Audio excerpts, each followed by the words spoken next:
who's arriving this morning in Mombasa. So the governor sends his apologies. He would have loved to be with us. He was prepared to be with us, but he's unable to join us this morning as he has to go and receive the minister. So kindly accept the governor's apologies.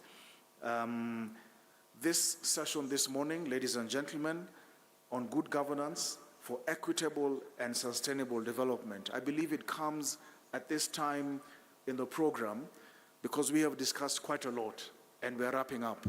Governance, good governance, equitable development, sustainable development wraps up a lot of the issues that we have discussed and ties up everything together. If you don't have good governance, especially in how you execute your development programs, then everything that we have discussed in the last 2 days collapses. So I'd want us to have that in mind. And also the fact that very, very basically, good governance is the political and institutional processes and outcomes that are necessary to achieve the goals of development. If you look at your panel this morning, it's a mix of people who are squarely in the political space, but also important institutions are all represented here that are key to governance and to achieving the goals of our development. And really the big test, or the true test, is the degree to which this governance delivers on the promise of human rights, on the promise of civil rights, on the promise of cultural rights, economic rights, social rights, political rights. If those are not being met from the interplay of the role that these institutions and that are represented here today are doing, then really we may not achieve much. So without taking much of your time, I would want to invite Mr. Ngororano to make the keynote address and presentation, and then I will advise on how we shall proceed from there. Let us welcome Mr. Ngororano.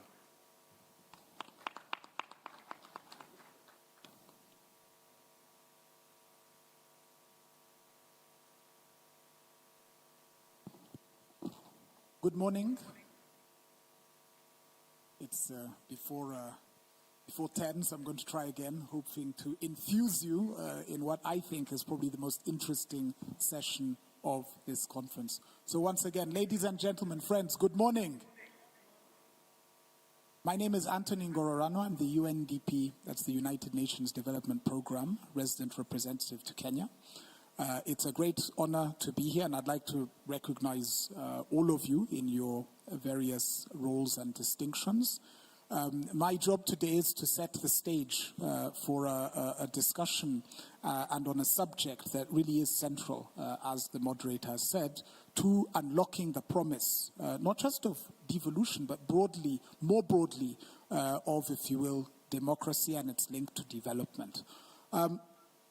As I see it, and looking at the question before us, and I'll divide it into a number of bits. We have one, this question of the link. Why is good governance important for promoting equitable and sustainable development? And that's actually a very complex relationship. And so I'm going to pick out maybe a few bits and work from there.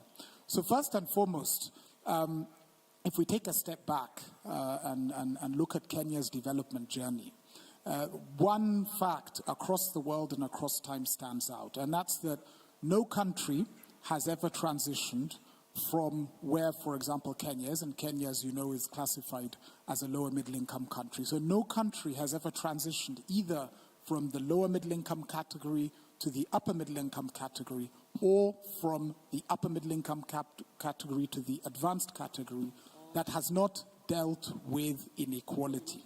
And inequality, I think, and resolving inequality is and has been at the heart of the devolution exercise. We have it in different forms. I think the most obvious is the disparity between counties. So as you all know, we have 5 counties who, in terms of wealth, produce 50% of Kenya's GDP. And then we have at the bottom of the scale 10 counties who combined produce less than 5% of GDP. And that in and of itself is not the only concern. What we see over time is that the ranking of counties has remained more or less stable, and this is controlling for devolution. And so here I want really to focus on this question of inequality, because if we're unable through devolution and through good governance to move the needle, we are going to remain with a problem that will manifest itself in many ways. And so I want maybe to start with the theme of transition, how good governance is key in ensuring a smooth, even and predictable transition. One message here that I had framed in my notes as mind the gap relates to the fact that we have a problem at two levels fundamentally. If we're to look basically at the distinction between national and county governments, we have a number of things. And I think this is one of the big successes of devolution. One of the big successes of devolution as it relates to good governance has been the setting up of the full setting up in terms of the legal, the policy, and the institutional imperatives of the 47 counties. And I think it's important also to call a spade a spade. This has been, in Kenya, at a global level, one of the most successful and ambitious efforts ever undertaken. Beyond that, though, once the institutional arrangements are there is the question of the rules of the game and enforcing the rules of the game. And I'm very pleased to be joined by panelists who I think represent different elements of these rules of the game. And here I think lies one of the big challenges that faces us in the last mile of devolution, and that is how to ensure that devolution plays its role as a convergence machine. And if you will, when we're talking about equity and when we're talking about disparities, we are faced with the challenge of ensuring that the richest and the poorest counties are put in a situation where you can have convergence. Now, why this is not happening is something I think that with regards to good governance, we can categorize in a number of ways. One is this question of using existing resources. So this question of essentially execution rates. Execution rates are of course conditioned by many factors. One, of course, is their availability, and I think we heard earlier in the conference, really important signals around the actual disbursement of resources. But then how those resources are used is something that I think is squarely in the realm of good governance. One is the question, obviously, of oversight, of accountability, of making sure that we are able not only to trace, but to ensure that in terms of following up, in terms of accountability, that the mechanisms are in place. And I think this is, across counties, be they rich or poor, one of the main determinants of how we can ensure that devolution works to address disparities. Secondly is the question of the actual implementation capacities themselves. These capacities are not, unfortunately, yet evenly distributed. One is because you have, obviously, in the richer counties, let's just say, more opportunities to both hire and retain the personnel, the labor force, that ensures that implementation is smooth. And that is obviously a very different story for counties in which these implementation capacities are different and are deficient. An additional element relates to the question of monitoring and measurement. And here I think the role of data is one that is key.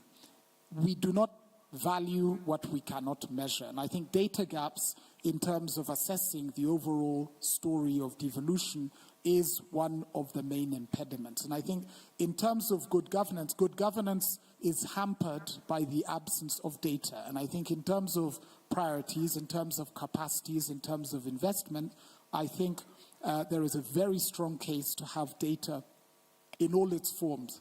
One of the primary conduits through which we're going to be able to make good governance work for development. Moving from there is the question of accountability and public participation. I think this is clearly one of the main successes in the devolution exercise to date. decentering and decentralizing and devolving power is not enough if citizens who are basically supposed to be the beneficiaries do not have the ability to channel and to voice, if you will, their views with regards to how these resources are being spent.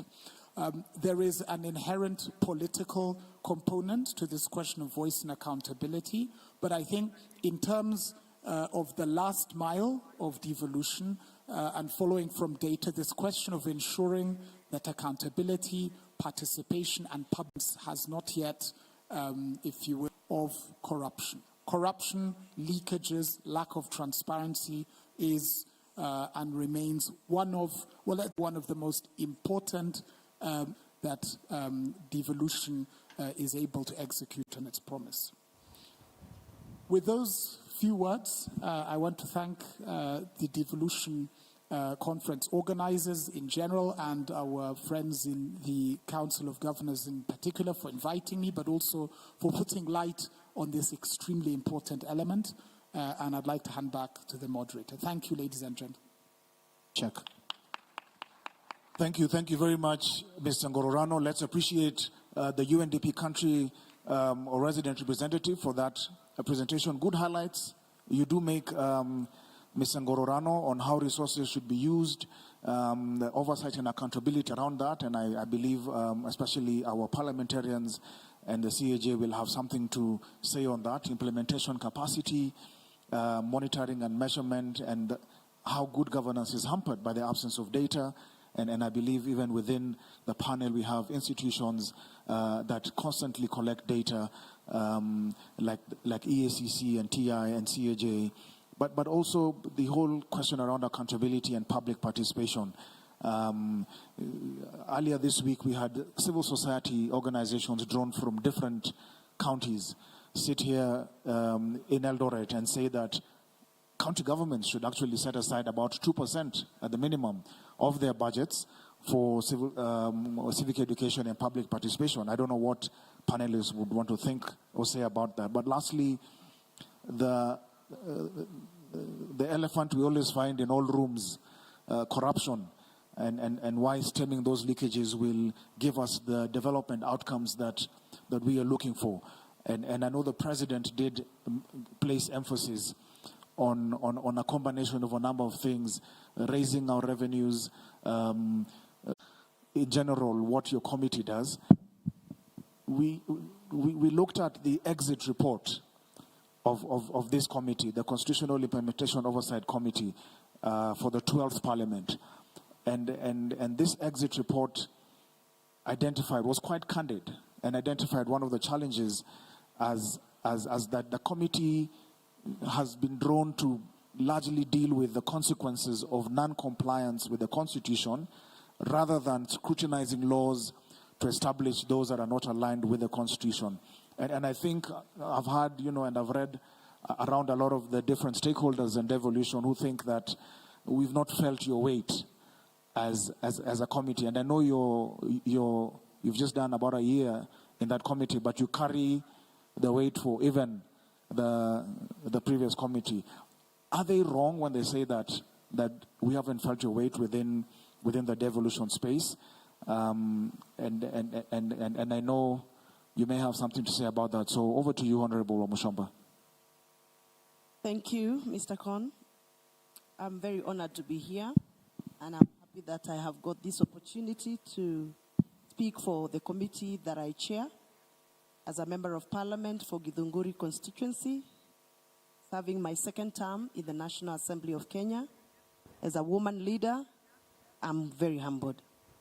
Indeed, my committee, the Committee on Constitutional Implementation and Oversight, is a very active committee in the National Assembly. And in the National Assembly, we have quite very many committees, some departmentals, others select committee. And this is the only committee in the National Assembly that is recognized by the Constitution of Kenya. All the others are aligned to the standing orders of the National Assembly, but this special committee is aligned to the Constitution of Kenya. As a chair of that committee, I run a committee that is comprised of 19 members of parliament from all parts of the political divide.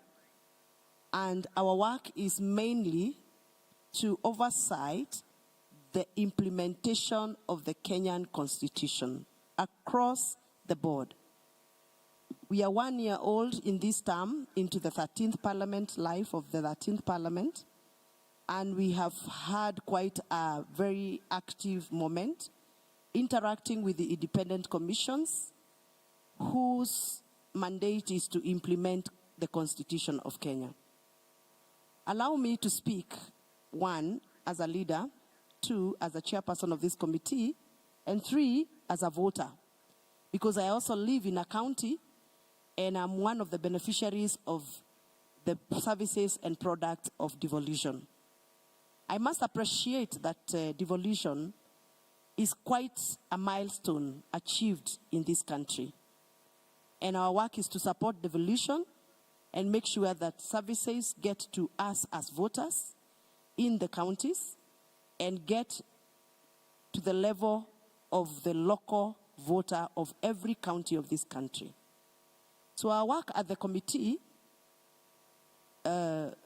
we concentrate more on the review of what processes that are taking place in the effort of implementing the Constitution of Kenya.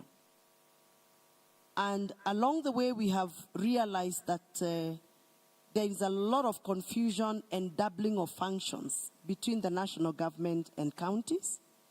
And our work is to try and separate and guide the independent commissions and respective government departmental organizations on how to streamline the implementation so that we can avoid the confusion and the doubling of functions.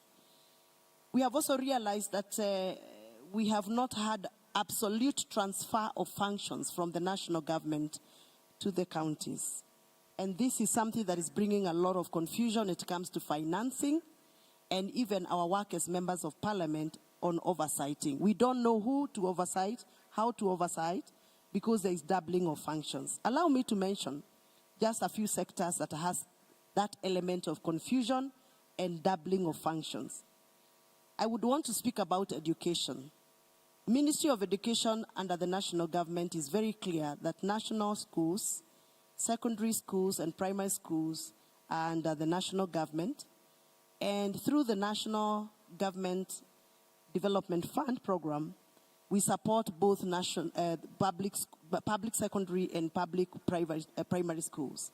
But we have had county government come in programs like school feeding programs, and many other sporting activities along the school's line. And therefore, we do not know to what extent should CDF fund and to what extent should the county fund. Yet it is very clear that the counties are supposed to deal with ECD, that is Early Childhood Development Centers, the nursery schools as we call them in the streets. So we don't understand how we can separate these two functions so that we oversight properly and we avoid the duplication of functions.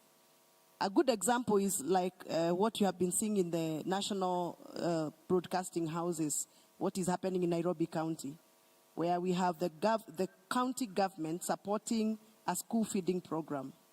Yet, there are members of parliament within the same county who are funding the same program. So you don't know to what extent do you oversight as a member of parliament, and how do we continue streamlining the funding of such functions. The other function is the housing component. Housing under the Ministry of Housing and Public Works is a national function. But we've had a lot of confusion, especially now that we have issues of house tax, on who is supposed to be implementing the housing aspect at the county level. Is it the national government or is it the county? Who owns the land and who should be able to continue with the implementation of the housing aspect of it? So those are some of the areas we are finding a lot of confusion and duplication. And as a committee, we have endeavored to engage the stakeholders. And I'm happy that immediately after this conference, we are scheduled to have a session with Council of Governors so that we can discuss those matters and get to assist them in making laws and policies that can guide in streamlining. We've also realized there's quite much when it comes to corruption, area that brings a lot of impediments when it comes to implementation of the Kenyan Constitution. We have had sessions with the EACC as a committee of the National Assembly, and I'm happy to see my members, some of my members of the committee are present in the House. I can see the Honorable Mulanya. Please stand up, thank you. I can see the Honorable Karido from Igembe, Meru County, and many others who are around. I guess they're still coming. And I'm happy to report that on matters corruption, we have had very serious engagement with the EACC. And we have agreed that we need to help the EACC as a commission to enact some laws that are going to help them in matters of economic crimes. We are trying to amend the Economic Crimes Amendment Bill of 2023 in matters of money laundering, and we are trying to assist in the anti-money laundering and combating of terrorism financing Amendment Bill of 2023. It is our hope that once we are able to assist on those two pieces of legislation, matters, corruption and money laundering will be sorted out. Matters of gender inclusion and balancing of gender and gender mainstreaming in the counties and the National Assembly, national government is a matter that is of great concern. Other than just having a lot of talks around the women inclusion in politics, we have somehow forgotten that we need to do gender mainstreaming across the board. And matters of concern is counties. How many women are given opportunities and how many young people, because inclusion doesn't just mean men and women, how many people with disability are included in the functioning of counties as well as national government. And therefore, we are excited that this is a matter that has now bounced back to the National Assembly, and we hope that this time round, we are going to work as a team to make sure that the issues of two-thirds gender principle is well tackled. We have also noted with a lot of concern issues of decentralization of services. Devolution came in the spirit of making services available to the people in the nearest service unit. But this has not happened with so many government institutions because of issues financing and matters staffing. For example, we oversight the Judicial Service Commission. And how many of people in Kenya have struggled to get services from Judicial Service Commission, for example? We oversight the Commission on Administrative Justice, which is ably represented by my colleague here, the Commissioner Florence Kajuju. And she appeared in my committee and aired her concerns that she would want to have offices in every ward in this country so that she can be able to provide, there's a commission, they can be able to provide services. But they have limitation of budgeting, limitation of staffing, and many other issues. So as a committee of the National Assembly, my work and my committee's work is to look at areas where we can support Commission of Administration of Justice so that they can decentralize their services and reach as to many people as possible. As I conclude, it is of great concern that the Parliament of Kenya, when I say Parliament of Kenya, I mean both the National Assembly and the Senate, we have delayed in enacting legislation that is going to guide on matters of delimitation of county boundaries. And this is a matter that is of an obvious gap on implementation of the Constitution. Because the Constitution is very clear. Timelines were put within the Constitution as to what time should we have done the delimitation of boundaries. I'm very excited that in this panel we have Honorable Senator Kajwang, and I'm sure he's going to probably tell us as a Senate how far they have gone, because this is a matter that of great concern in line with the implementation of the Constitution. So as a committee, I'm very excited because we have pieces of legislation that is on our table that we are planning to execute so that we can support devolution, to make sure that we promote service delivery, equity and sharing of national resources in all 47 counties, and most of all, to make sure that all services have been delivered to the people of Kenya, irrespective of which county one is at, and more appropriately, to make sure that we safeguard the resources of this country and fight corruption and ensure sustainability of services in the county. So I'm very excited to be in this panel today. I'll be very excited to listen to my panelists so that I can also pick from them matters that we can include in our process of law review and policy making. Thank you very much. Thank you very much, Honorable Kajuju. I think you've vindicated yourself. Anyone who had doubts about whether the constitutional implementation and, sorry, Honorable Wamushomba. Thank you very much, Honorable Wamushomba. Sorry for that confusion. And if anyone had doubts about the committee's role in devolution, I think she has outlined it quite clearly, including the engagements that you are holding with different stakeholders across the board.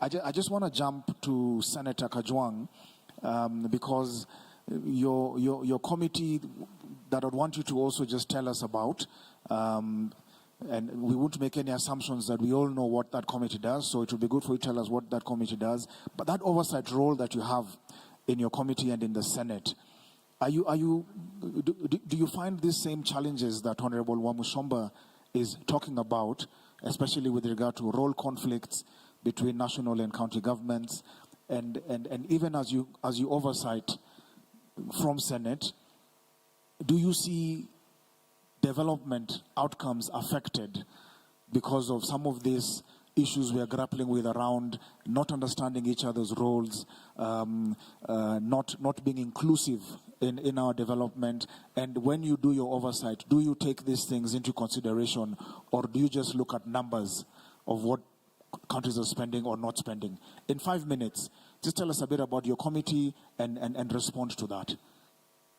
Thank you, Con Omore. I chair the Public Accounts Committee of the Senate. I've been fortunate that I've chaired it in the 12th Parliament. I chair it in the 13th Parliament. I chaired the Devolution Committee in the 12th Parliament. And I also lead the Climate Change Caucus in the Senate in the 13th Parliament. Now that provides quite a good background to assess the success of devolution 10 years. When we talk of resources, a lot of the conversation here has been about financial resources, and very little is said about the natural resources, the ones that have got a much longer term impact on climate, a much longer term impact on some of the outcomes that we hope that devolution should accelerate. The Public Accounts Committee, just like Honorable Wamushomba's committee, derives its mandate from the Constitution. The Constitution has given the Senate the power under Article 96 to oversight the resources that it sends to counties. And the Senate has always used the division of revenue, the allocation of revenue, and the formula for revenue sharing as key instruments in deciding how much each county gets. The committee also derives its mandate from Article 229, which directs the Auditor General to submit audit reports of county entities to Parliament and to county assemblies. The conversation was meant to be anchored around the national values and principles. And for me, there are three key words that I pick out of Article 10 of the Constitution: accountability, sustainability in development, and participation of the people. Those are three key things that my committee has been keen on. In the first 10 years, Senate and Parliament collectively has focused on the numbers. We have focused on financial statements. But we have realized that financial statements do not tell the full story. In fact, Chinua Achebe talked of a bird that had learned to fly without perching because men had learned to shoot without missing.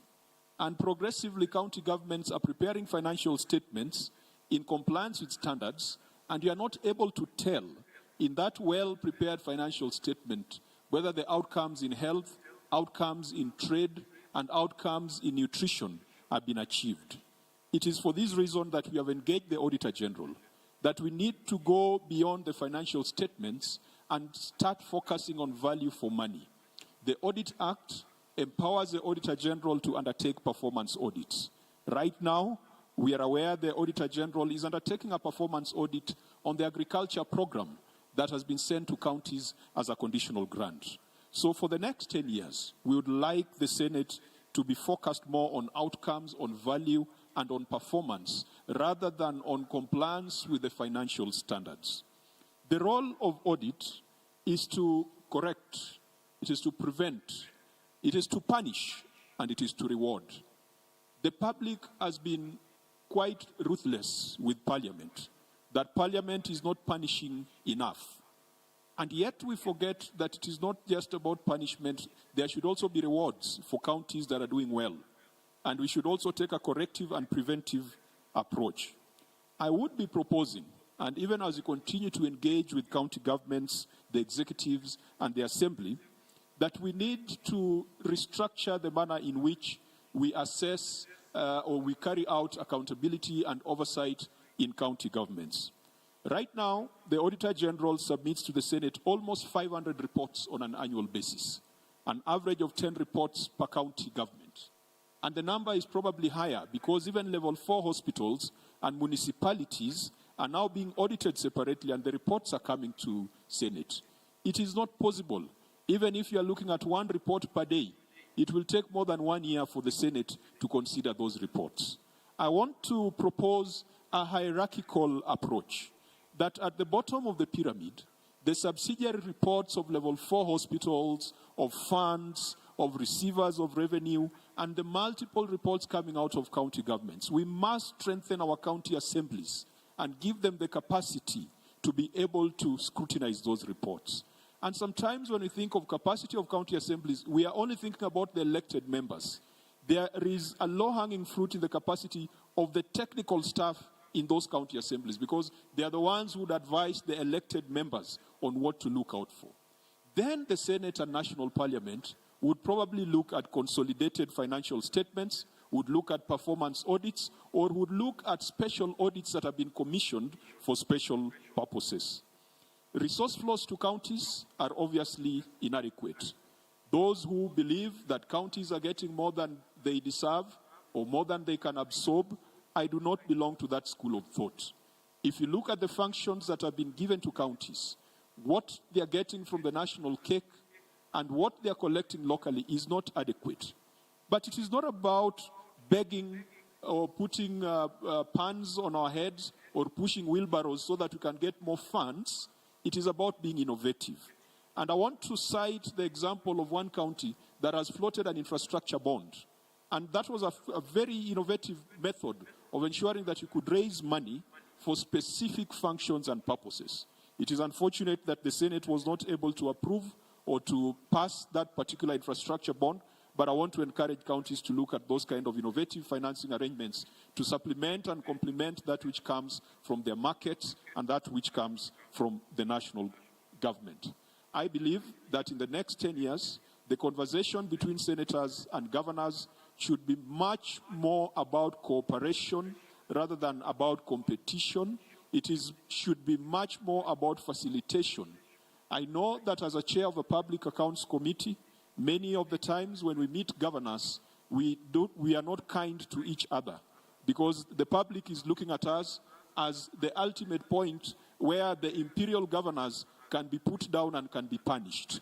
In the time I've been the chair of the Public Accounts Committee, my colleagues and I have taken the deliberate position that it is not about competition, it is not about friction, but it is about having conversations that will turn the Senate from being a mortician, looking at what killed the organism, to being a physician, to ensure that we are not getting reports of dead counties at the Senate. Thank you, Con. I'll leave it at that. Thank you very much. Senator Kajwang, and this conference is getting a lot of proverbs and methalis. Birds fly without perching, as people shoot without missing. Yesterday, our keynote speaker also had a methali or a proverb that he kept bringing into his speech. I won't repeat it here. You can find it online.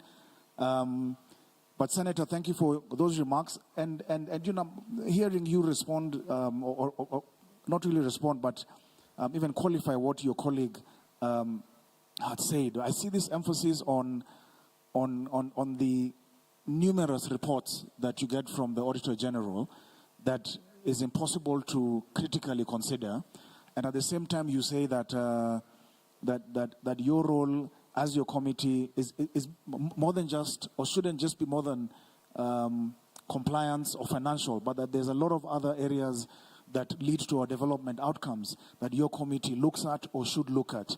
But I also like the emphasis on the capacity of the county assemblies, and we've heard in this conference county assemblies talking about financial autonomy, and there's been quite great support, and I know there's legislation on the same, but it's not just the financial autonomy that we would want county assemblies to get, but also strengthening the capacity of the assemblies to be able to scrutinize a lot of those reports at that level before the consolidated ones come up to the Senate. And I think this would really help us begin to get a lot of data that would help us feed our development outcomes. I want to move to our commissions represented on the panel. And I start with you, Honorable Florence Kajuju. Your commission on administrative justice, do you, from what the two parliamentarians have spoken about, does your commission receive a lot of the complaints around public services and whether citizens are getting their economic, their social and political rights met through the good governance within the counties? What's the nature of complaints coming to your desk? I looked through your website and saw that you've got quite a lot of work you've done.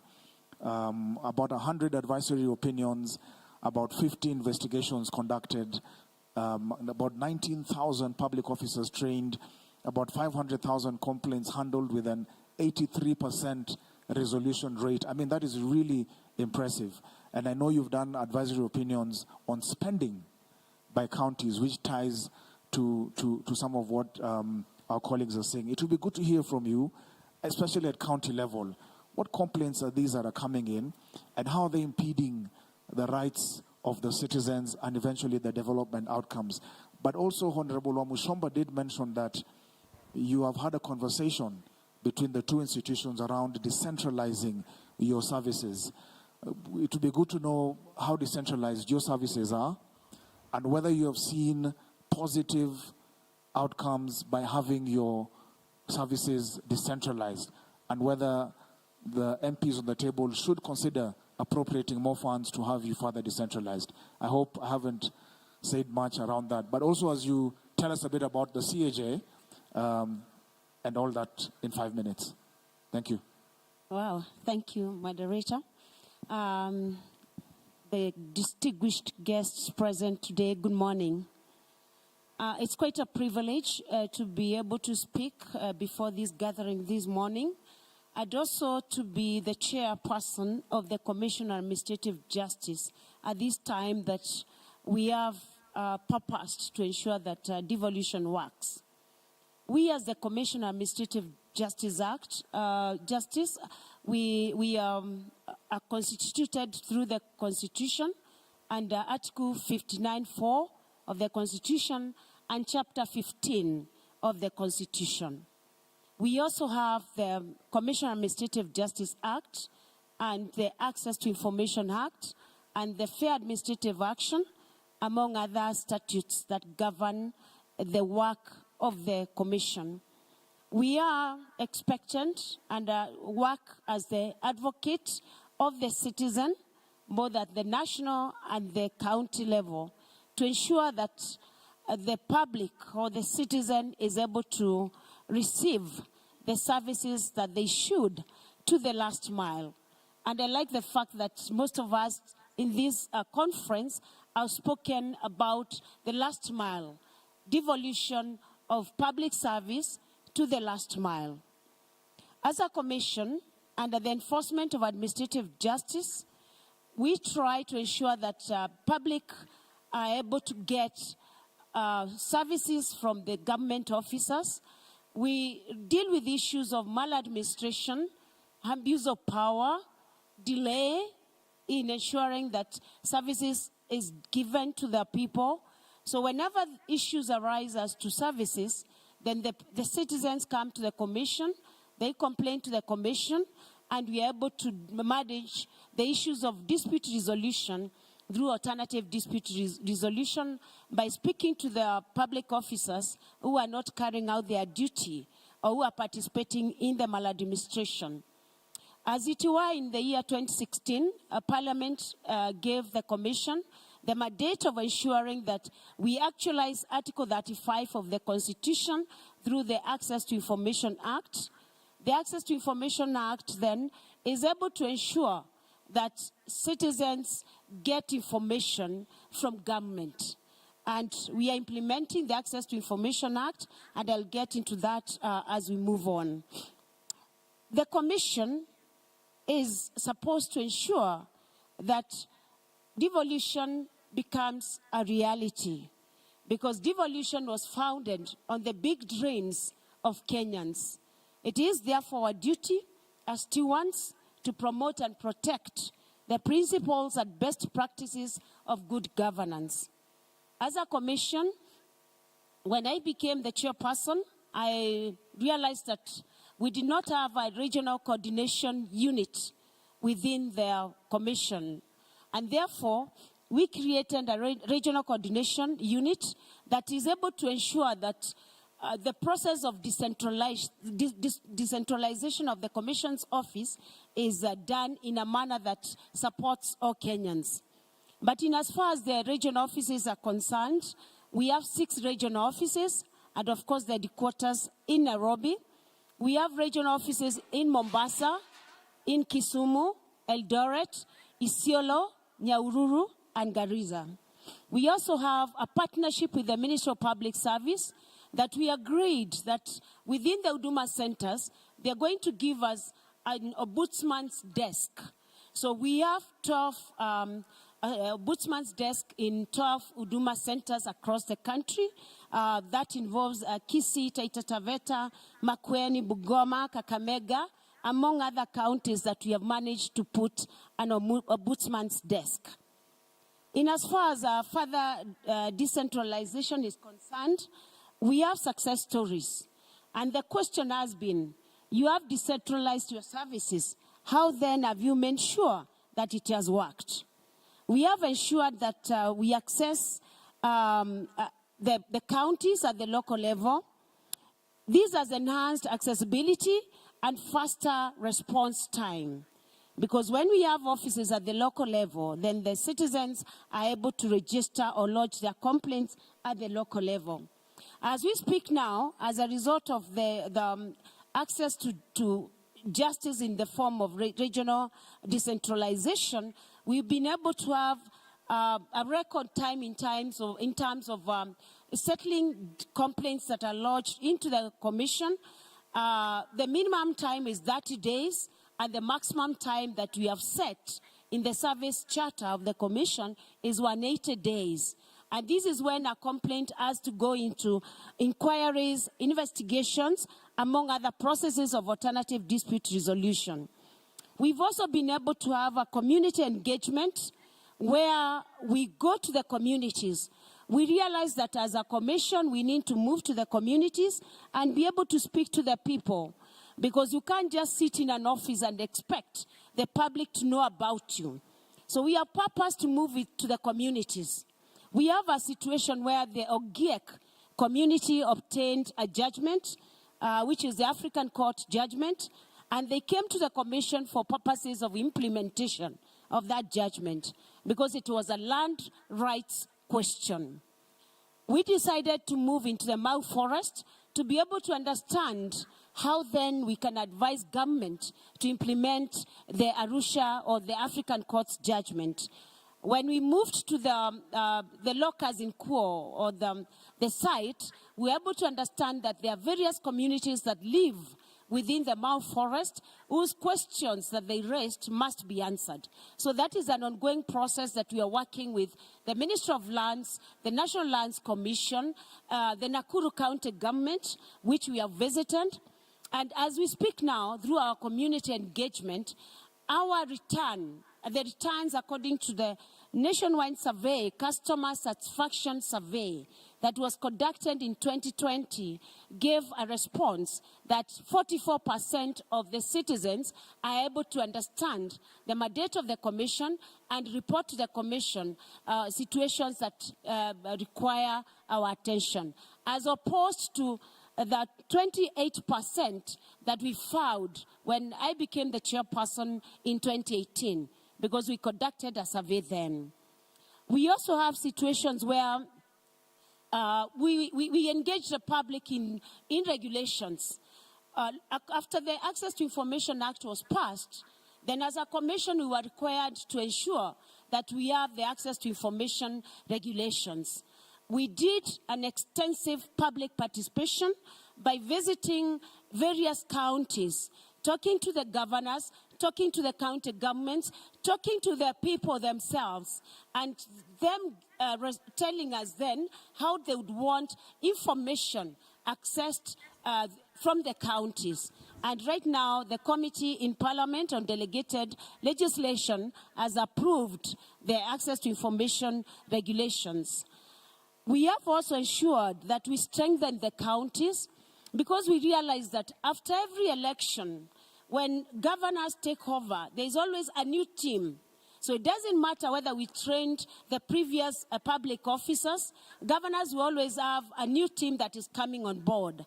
So we purposed as a commission to ensure that we train the other officers who come in so that they are able to understand the vision, because every governor who comes to the office has an agenda, as a promise that she or he has made to the people who elected them.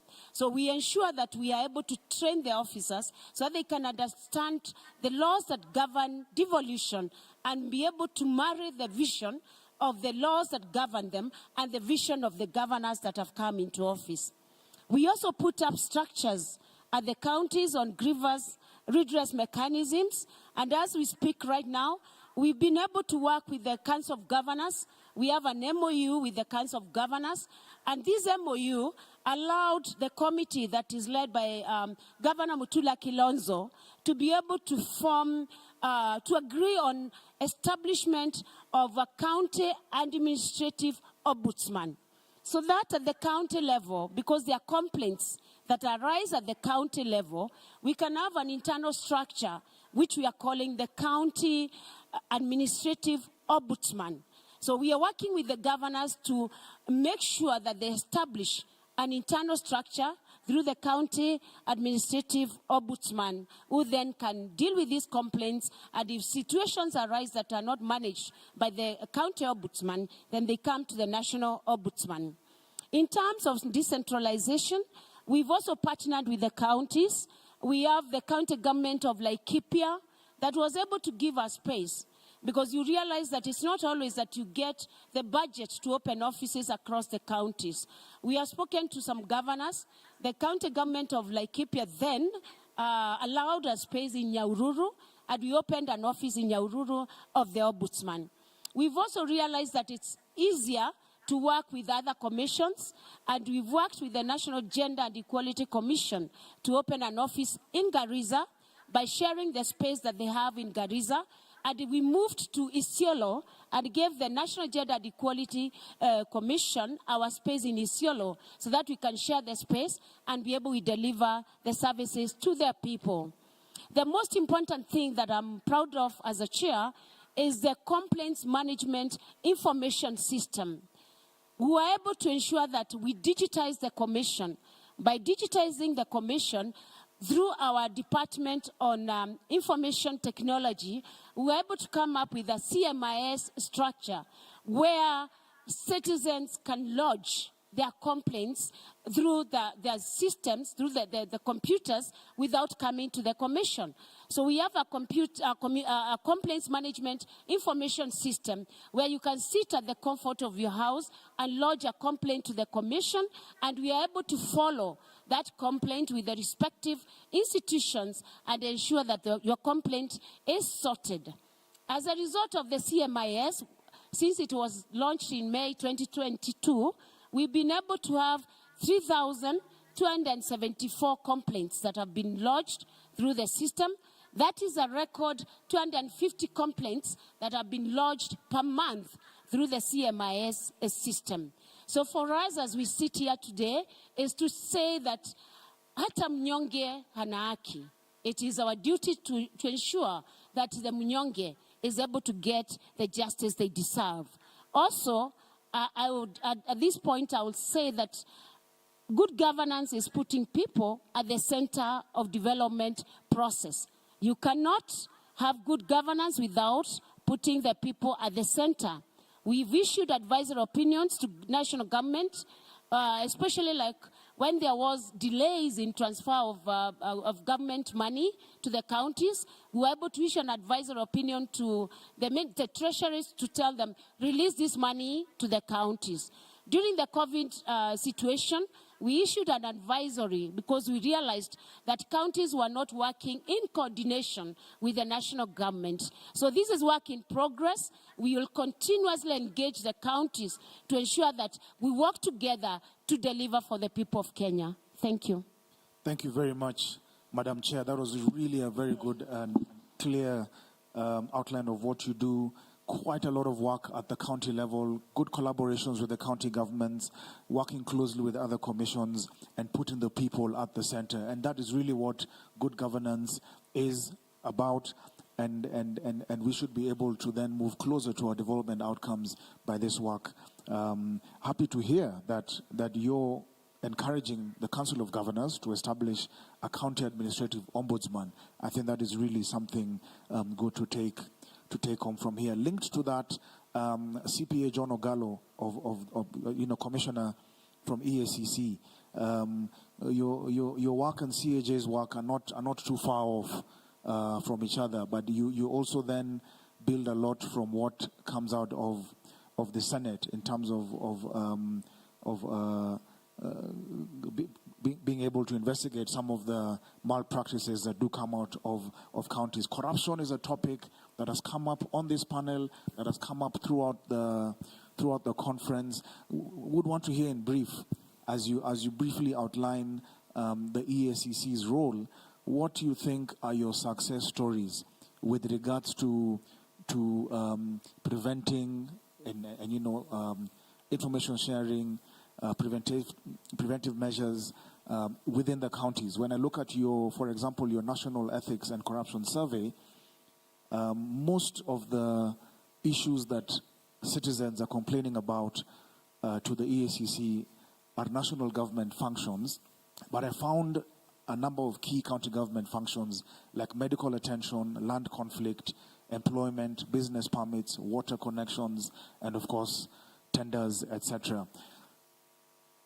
What are your success stories? But it would be good to know whether your recommendations, your investigations, your data, you even rank counties based on how much bribery is taking place. Are your recommendations being taken up by counties? Do you have a dialogue with counties to look at this data, and are they interested in improving or not? Over to you, Commissioner. 5 minutes. Thank you very much, Moderator. Good morning, participants. Governance, of course, is a very important topic for the Commission. The EACC, as some of you may know, was formed in pursuant to the Ethics and Anti-Corruption Commission Act of 2011, which is pursuant to Article 79 of the Constitution. And the law provides or gives specific mandate to the EACC, which is to prevent and combat corruption and malpractices and economic crimes through law enforcement, prevention measures, public education and awareness, and also to promote the standards of integrity, ethics, and anti-corruption practices in the country. What does that mean in practice? It involves specifically investigations or law enforcement, which involves investigations, and recommend to the Office of the DPP cases that need to be prosecuted in respect of acts of corruption, bribery, or economic crimes, or any violation of the codes of ethics. As you know, the mandate to prosecute is given to the Director of Public Prosecutions. The EACC, what we do is to investigate and send the files to the DPP with the recommendations on prosecution. We also give recommendations on files that need to be closed. We also provide recommendations on administrative action that needs to be taken. And ultimately, the DPP takes the final decision, because what we submit are basically recommendations.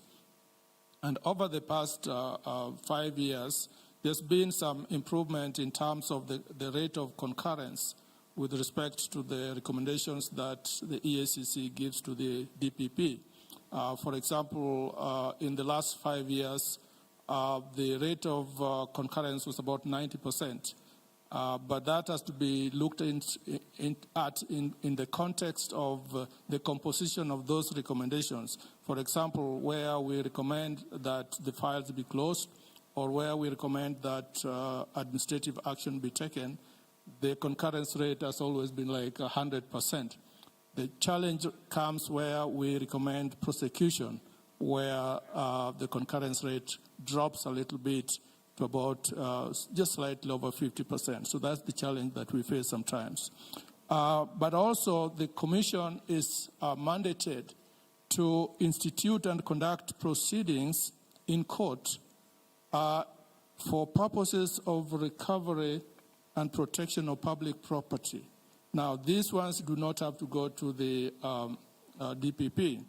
The Commission actually has the mandate to go to court directly in order to be able to recover corruptly acquired assets, and also to protect public property, or to freeze or confiscate the proceeds of corruption and related matters. So here, the Commission has been very successful, actually, in terms of recovery of proceeds of corruption. If I can give you some statistics, which are also actually out there in the public domain, over the past 5 years, we operate within a strategic plan that covers 5 years. So when we talk about the past 5 years, we're talking about the period of 2018 and 2023. And prior to that, we had another strategic plan that was also implemented. Now, within the past 5 years, these are some of the data that we have collected. The EACC was able to recover and surrender back to the public benefit assets which comprise cash, movable and immovable properties worth approximately 23.84 billion Kenya shillings. That is property that has been recovered and reverted back for public use. During the same period also, the Commission averted loss approximately amounting to 34.5 billion Kenya shillings. Now, averting loss means that the Commission, through intelligence and also proactive investigations, we were able to disrupt the corruption networks before they actually took place, or before the money was actually lost.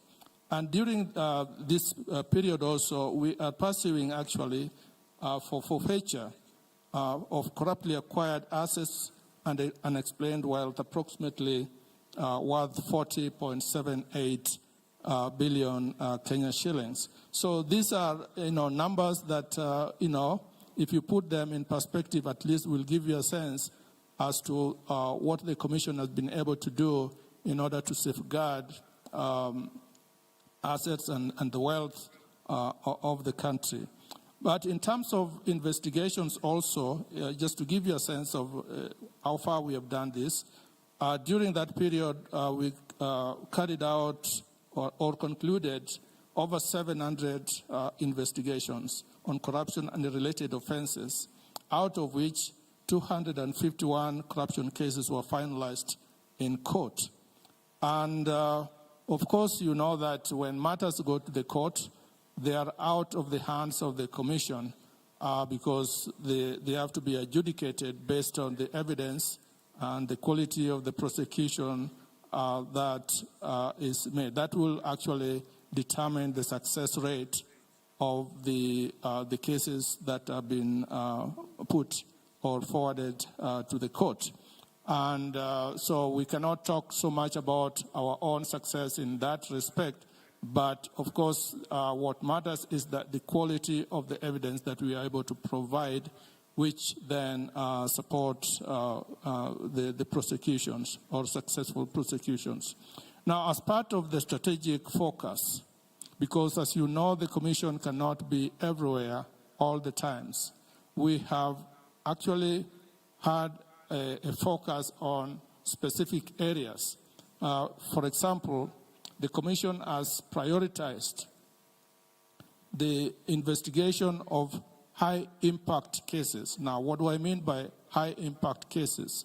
These are cases that are touching on key service delivery sectors, for example, health sector, education sector, infrastructure, because these are areas that impact the mwananchi directly. So there is a priority in terms of investigation in those sectors that have a direct relevance to service delivery. We also prioritize investigations that are involving high-value amounts, mainly, for example, in procurement activities, in infrastructure mainly, because these are high-volume cases, so we target those ones in order to be able to safeguard the resources. Another area of focus, of course, is we also do focus on cases that are involving, personalities, high personalities, people with, high profile, because, again, we want to be able to send the message that if you are given a responsibility, you are expected to discharge those responsibilities with the due regard to ethical values, with the due regard to the norms and integrity and ethics that is expected of that particular office. So you probably have seen cases where, high-profile cases are being recommended for prosecution, and that is because we are actually targeting those ones. It doesn't mean that low-value cases are being ignored, but we have other mechanisms of dealing with specific low-value corruption and unethical practices. So these are some of the areas where we have been focused, but also it has to be understood that fighting corruption is not just about law enforcement. We are also focusing on prevention. And here is an area where we are working very closely with the counties to institute mechanisms that can prevent corruption from taking place, because we do not want situations where we are focusing only on law enforcement. Law enforcement is also another preventive measure, but we also have specific programs that are intended to prevent corruption, particularly in the devolved units. And here what we have been doing is that we've carried out a number of systems reviews, basically to be able to identify risks in the systems and procedures and practices that actually can provide loopholes for corrupt practices taking place. And we are also specifically working on corruption risk assessments, which are conducted to identify or bring out corruption vulnerabilities, particularly in the county governments, so that we make recommendations to the county governments on how those vulnerabilities and weaknesses can be addressed going forward, so that at least the loopholes are sealed. The only challenge we do have is we make recommendations and we're able to monitor the implementation of some of those recommendations, but we have no mechanism of enforcing. So, for example, you carry out a systems review in a county government or a county assembly, and you make recommendations. They can just sit on that. Although we require them to submit an implementation plan, which we are able to monitor, but in some cases you find that because of some changes in government, for example, if you have a change in leadership, some of those recommendations are put in the back burner. But we do monitor to make sure that those recommendations are implemented. Another way that we're working with the county governments to institute preventive measures is through the creation, the establishment of corruption prevention committees, as well as the appointment of integrity assurance officers. So we have worked with the county governments to develop and establish and operationalize corruption prevention committees, and provided the guidelines which also help in terms of training and capacity development. So far, we have done this in 6 pilot counties of Kisumu, Siaya, Kakamega, Vihiga, Bungoma, and Elgeyo Marakwet. And going forward, we are going to upscale this and roll it out to the other counties so that each and every county has an operational corruption prevention committee. And what this does is that they are able now to do their own corruption risk assessment. We provide the capacity building so that they are able to do their own corruption risk assessments to be able to identify their own risk. And we work with them to follow up on the implementation of the issues that come out of those corruption risk assessments. So as I said, the Commission works on a 5-year strategic plan, and we have already now finalized the next strategic plan for 2023-2028, where we are actually taking stock of the lessons learned in the previous strategic plans in order to do things differently, to upscale, for example, in terms of investigations, using more intelligence, using technology in the investigations, and also surveillance mechanism that will actually help us to upscale the fight against corruption going forward. And again, as I said, we're not just focusing on law enforcement, but also working on more of the systems reviews and corruption risk assessments, and also making sure that the corruption prevention committees that have been established in the counties are working so that at least we're able to address this menace of corruption going forward. So I'll stop there and happy to answer any more questions. Thank you. Thank you very much, Commissioner Ogalo. That's the really insightful role of EACC. Sometimes we don't get to, if you don't go out to look out for this information, we won't really know that there's a lot of work that you are doing. And just looking at especially, I like that focus, the areas that you focus on, high impact cases in sectors, a lot of them devolved sectors that have a direct hit on the people, high value amounts and high profile personalities, but also interesting around your work on the preventive side, which I do hope does have linkages to CAJ's also mechanisms at the county level. I want to shift to our final set of panelists, and these are the development partners and civil society. And I will start with Sheila Masinde from TI Kenya. Sheila, listening to your fellow panelists coming from different institutions, constitutional institutions, parliament, and others. You, as TI, do a lot of research, looking at actually a lot of what the institutions represented on the panel are doing, and whether they are responsive to Kenyans, and whether governance is improving. I don't know. Are you seeing any positive results coming out from your research on the work that our governance institutions are doing? And if yes, please let us know. But also, if there are challenges and barriers that eventually affect development outcomes based on your recommendations not being implemented, what are these? And in 5 minutes, tell us that alongside what your organization does. Thank you. Thank you very much, Con, and good morning to everyone. I work for Transparency International Kenya. It's a national civil society organization working in Kenya for now almost 25 years, but associated with the Global Transparency International movement, which is working towards a corruption-free society. And yes, I believe that we will see that in the fullness of time if we continue working on a number of things, some of which have been mentioned here. And we work through research, as Con has addressed a question to me, public interest litigation, advocacy, provide legal aid to victims of corruption, as well as support institutions who want to deal with issues around anti-corruption, so in terms of institutional strengthening.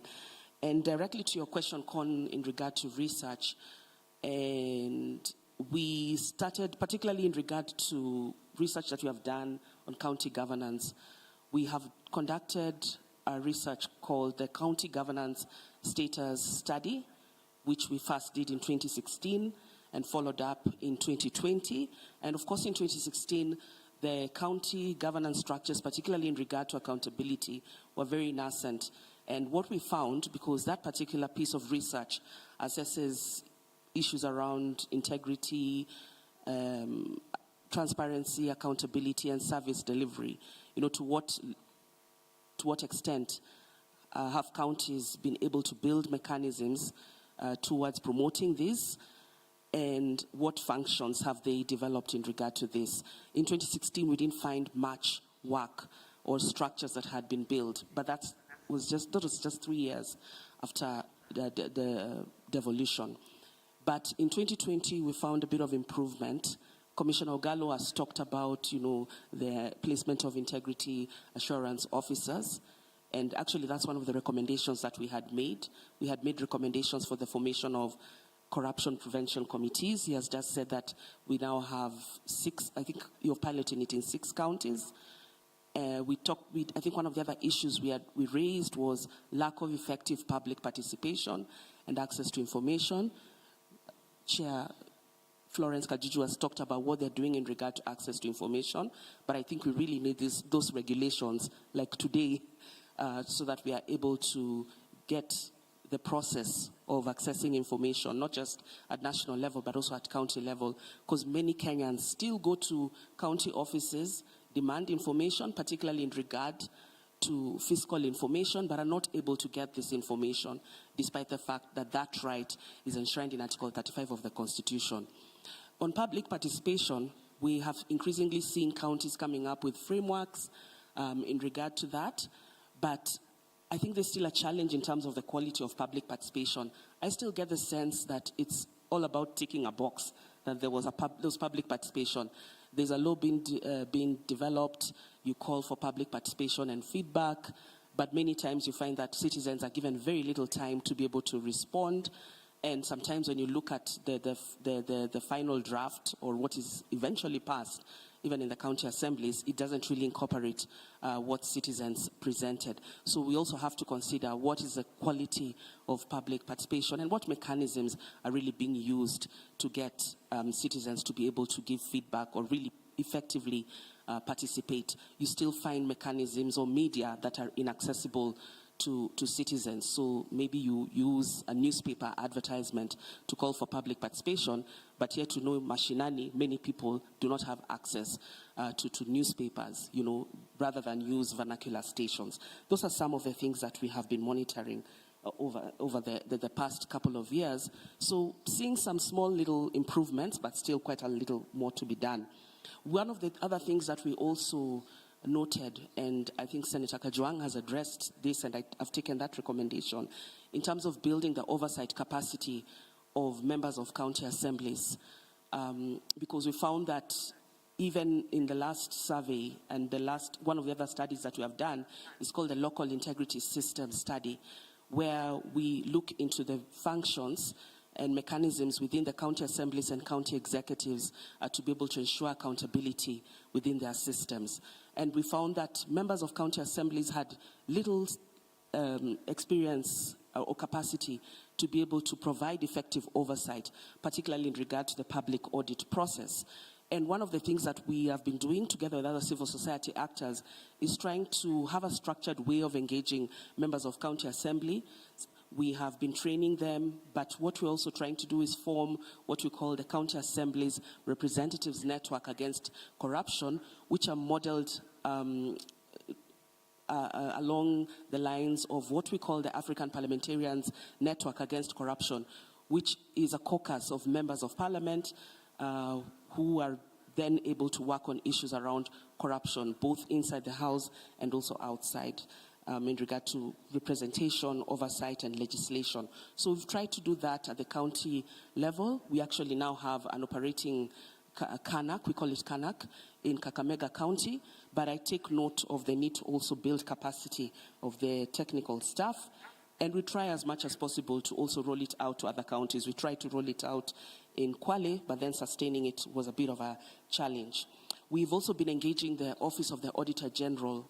They have been running what they call they've just actually started the piloting and finished the pilot of the Citizen Accountability Audit process, which is really in line with also what Senator Kajwang was saying, that it's sometimes not just about figures in terms of what you see on the audit reports, but you also want to see the quality of work, what is, in terms of performing a real audit in terms of value for money. What is the effectiveness, efficiency of all these structures that are being supported by taxpayers' money? So we worked together with other civil society organizations and the Office of the Auditor General to pilot this, and I hope this is something that we can effectively institute across all audit processes so that citizens are well engaged. But one of the outcomes of the Citizen Accountability Audit process, the pilot rather, is that we really need to fast track the public participation and access to information frameworks, both at the national and at the county level, because we still have issues in regard to public participation. One of the other things that we're also focusing on, just to try and address the barriers and challenges that we are seeing at the county level in regard to governance and specifically corruption, is also trying to promote social accountability. I've already talked about the citizen accountability audit exercises, but we have other tools that we use as civil society. We have this civilian oversight mechanisms, public expenditure tracking, social audits, which have been actually quite effective in terms of getting information of how money has been used on the ground, whether those projects that you see on paper or that are reported in various reports actually exist. So getting citizens to actually go to the ground and audit these projects has been very useful. But one challenge in terms of them actually getting information has also, we don't have those regulations in regard to access to information, particularly at the county level. And so if we are able to pass this, Commissioner Chair Kajuju, I think that would be very effective in terms of promoting social audits and social accountability generally at the county level. I think, Con, let me stop there because of time and possibly engage more as we maybe go into plenary. Thank you very much, Sheila, for those remarks, and really good to see that the civil society is able to carry out research in addition to what our public institutions are doing, but also being able to put pressure on public institutions to continually implement laws and policies that will eventually have a positive impact on our governance.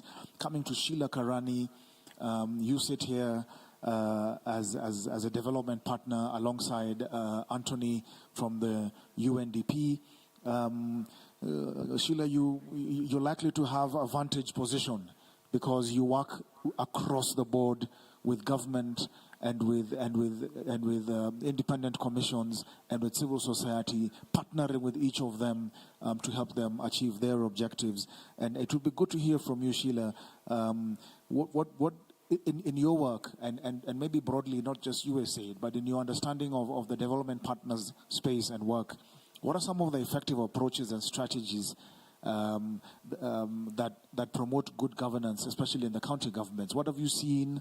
What have you done? And how have you worked with the institutions represented here to ensure that good governance is promoted? And are you seeing this taking us to our goal of equitable and sustainable development?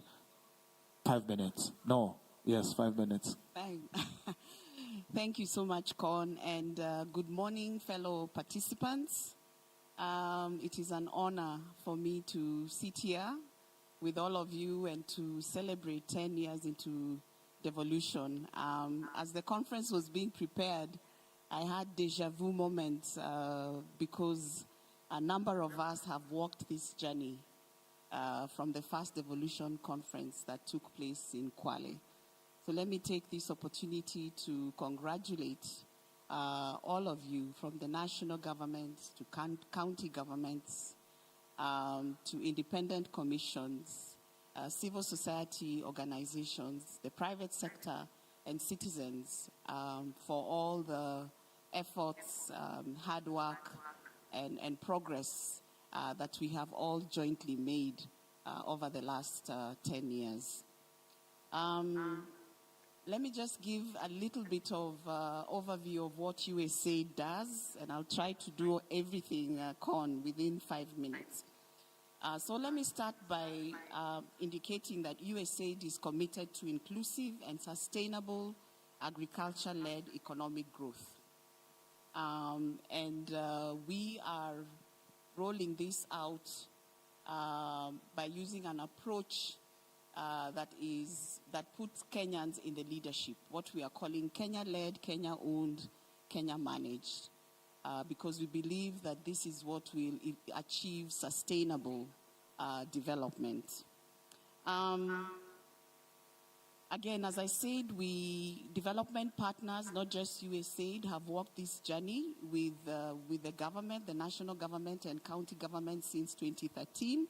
So I'll speak from some of the lessons we drew from the initial devolution program which USAID supported, which was known as AHADI, which stood for Agile and Harmonized Assistance for Devolved Institutions.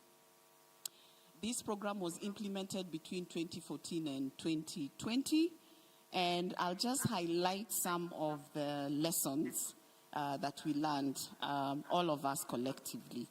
And these lessons speak to the three components that my colleague from UNDP has highlighted around institutional arrangements, resources, and management of those resources, and then rules of the game. So under the AHADI program, I'll just, as I said, highlight a few lessons and achievements. Most of the counties were very successful in setting up the necessary institutional arrangements, ranging from the administration side of the arrangements to other processes and systems, both financial systems as well as, performance management at the county level. We also saw improvements across counties with regards to inter-county coordination and collaboration. There were also very good steps and developments around development of training materials, training curriculum, revision of policies, and also the aspect of civic education around devolution. So these are just highlights of some of the lessons and achievements under AHADI. Now, Con, moving to the question you asked around strategies and approaches that will, promote good governance. I'll mention three. The first one is that promoting good governance requires robust public participation. I think those who've spoken ahead of me, including my namesake, has highlighted this aspect. And we are all aware that, the Constitution provides for robust public participation in various sections. The second lesson, which refers to the whole institutional arrangement, is that strengthening intergovernmental institutions and collaboration between national and county governments will lead to successful devolution and eventually equitable and sustainable development. We've seen progress. Those of you who've been around for long remember that during the initial years of devolution, the relationship between the two levels of government was strained, competitive, and contentious. However, in the recent past, this intergovernmental relations coordination has greatly improved. And we've seen also the review of a number of laws and policies related to, intergovernmental coordination and collaboration.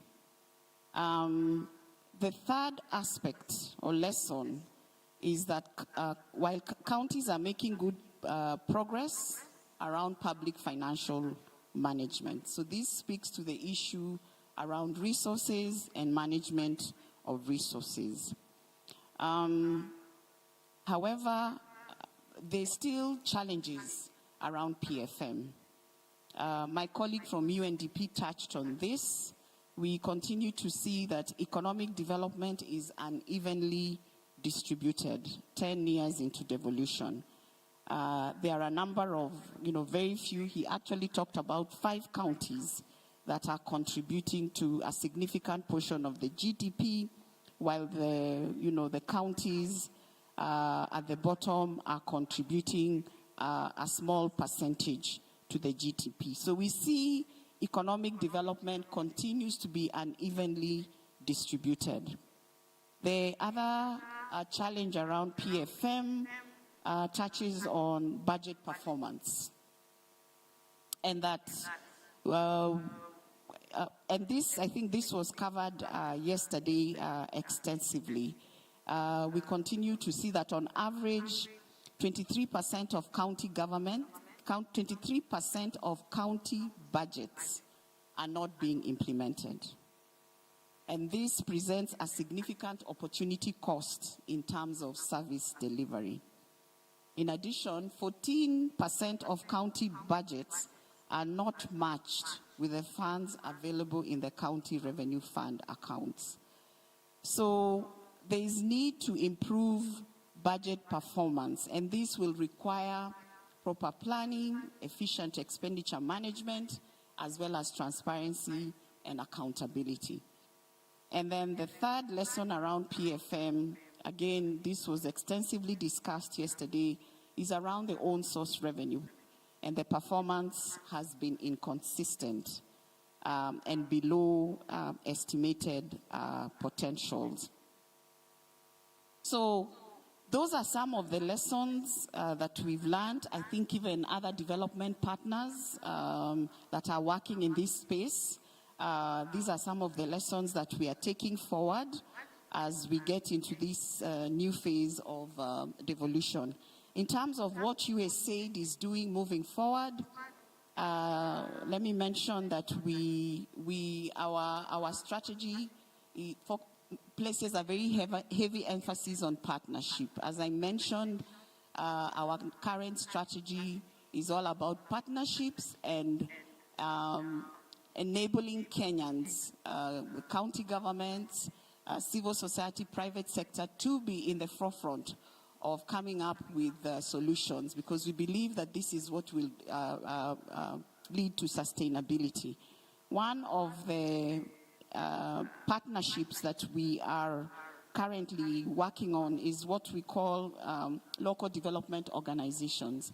And we are partnering with a number of counties to set up local development organizations, LDOs. I'm seeing some of the county governments represented here. And these are umbrella organizations. And what USAID is doing is facilitating civil society organizations, community-based organizations, private sectors from these counties to come together and organize so that they can have collective voice and be able to engage and to participate in governance processes. In addition to the LDOs, and so far we have been able to partner with 11 counties. So far, 11 counties have successfully formed LDOs, and these LDOs have developed strategic plans. They're engaging constructively with their communities and county governments, and we've seen that they've been able to continue mobilizing other CBOs at the county level, including Senator from your county, Homa Bay. There's an LDO that is quite active and very engaged, both with the county government as well as with community-based organizations. Then we are in the process of finalizing a devolution program, which we are hoping will roll out in the next 2 months. Again, this program will build on the objectives and the will build on the lessons that I mentioned. And its objectives include improving financing and efficiency in the health sector. While it's a governance program, we have made a deliberate decision to focus on a specific sector, and that is the health sector. The program will also improve policy coordination at the intergovernmental level. And of course, the program will work both with the county governments, that is the county executive and the county assembly, as well as equipping citizens so that they can actively and proactively engage in key governance processes. So that is on the governance front, and at USAID we continue to work and partner with county governments and national governments in the other sectors. Let me mention the health sector and the agriculture sector that are devolved. In order to, again, enhance service delivery. So I'm being warned that my time is up. So thank you very much. Thank you very much, Sheila. Eric Latif is on stage, which means my time is up here, and our time is up here. Eric, of course, that means we don't have a chance to do plenary discussions or for me to give a summary of this discussion. But Eric, the governor of Mombasa, who could make it to this panel, had a very important point he wanted just brought out, especially by the UNDP country director, on the UN General Assembly that will be held mid-next month. If you can just allow Mr. Ngororano to just tell us, because I think everyone, the governors and the parliamentarians, the civil society will probably all attend that. If then Mr. Ngororano can tell us a bit about just the theme of that upcoming UN General Assembly and how it ties to our conversation today. And we're done. Okay. Thank you very much. Yeah. I think in the interests of time, in collaboration with our friends at COG, we will send a brief so that those, including the friends who are not with us today, can receive. Thank you.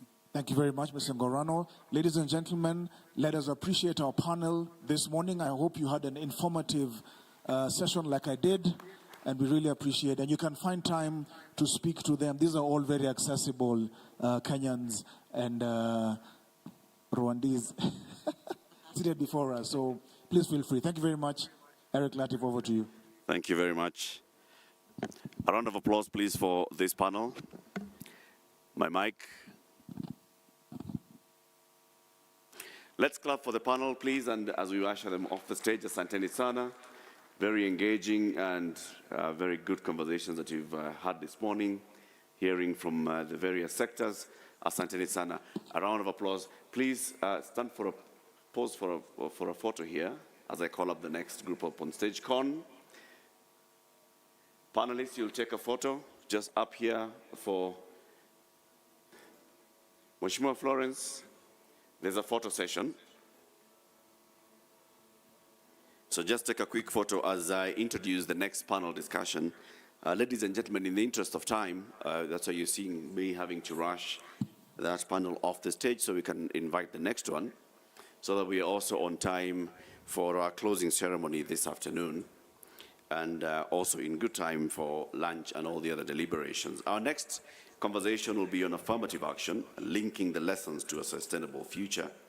The objective here is to examine the strides that have been made in the affirmative action agenda and propose responsive measures that can be adopted to guarantee the place of women, the youth, and the most vulnerable in governance.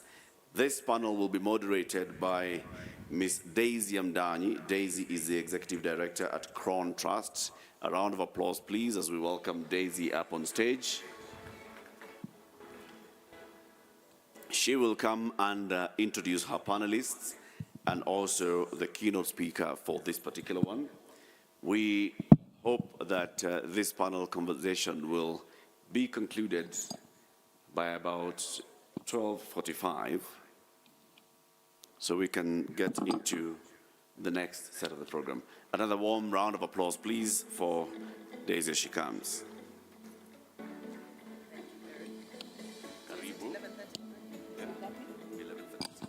So I will start that.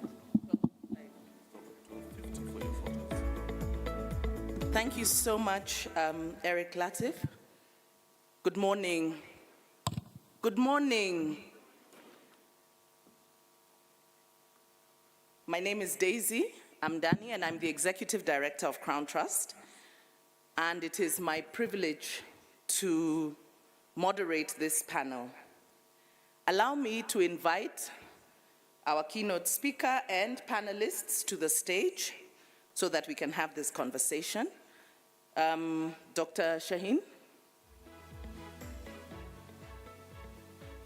Dr. Shaheen is the current representative of UNICEF Kenya with over 30 years of experience in the development sector in senior leadership positions and in building large social sector development and humanitarian programs for nonprofit organizations.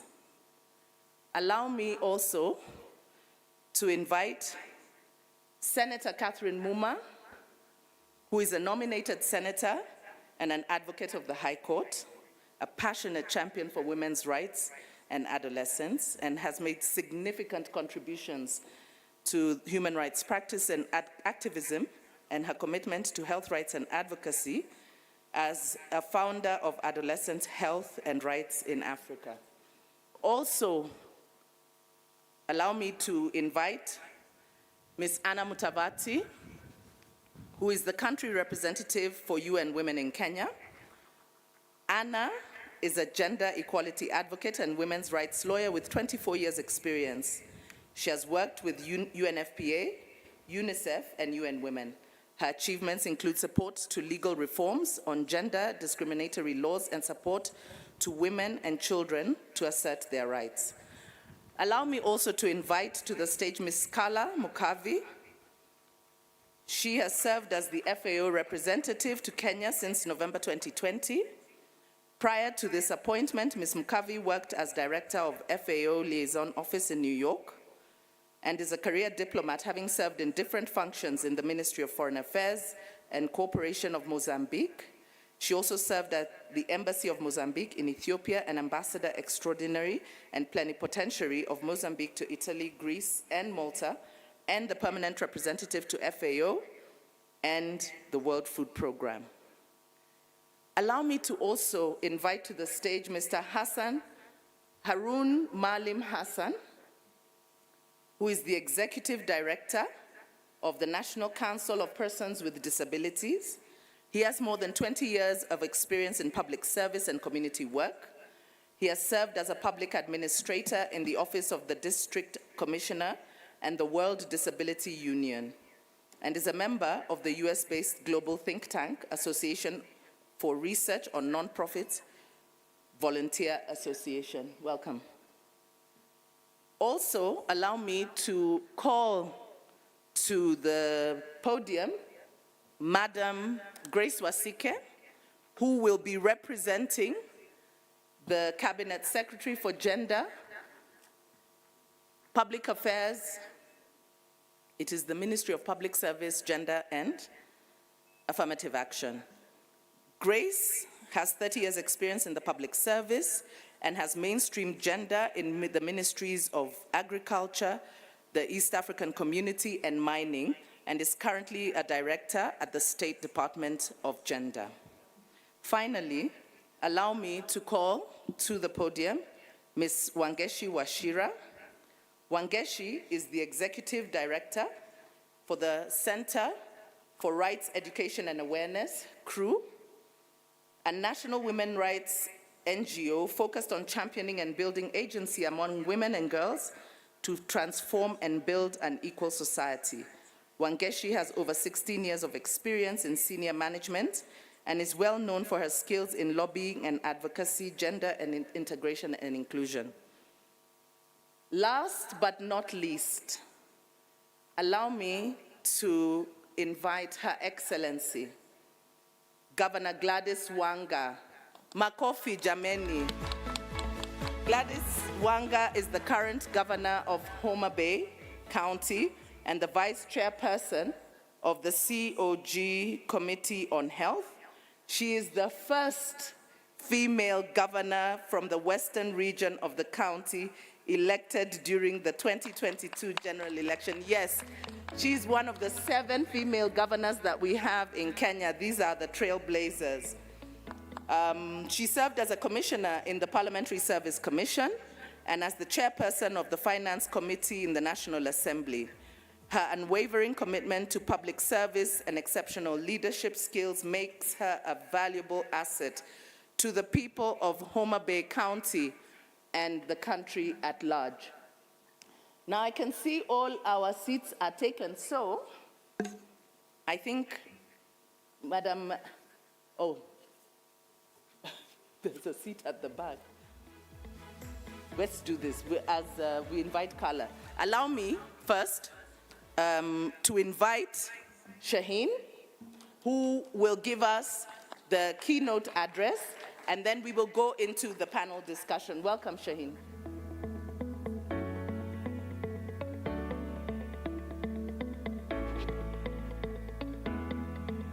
Excellencies, all the delegates present here, and please accept that I write on the established protocol.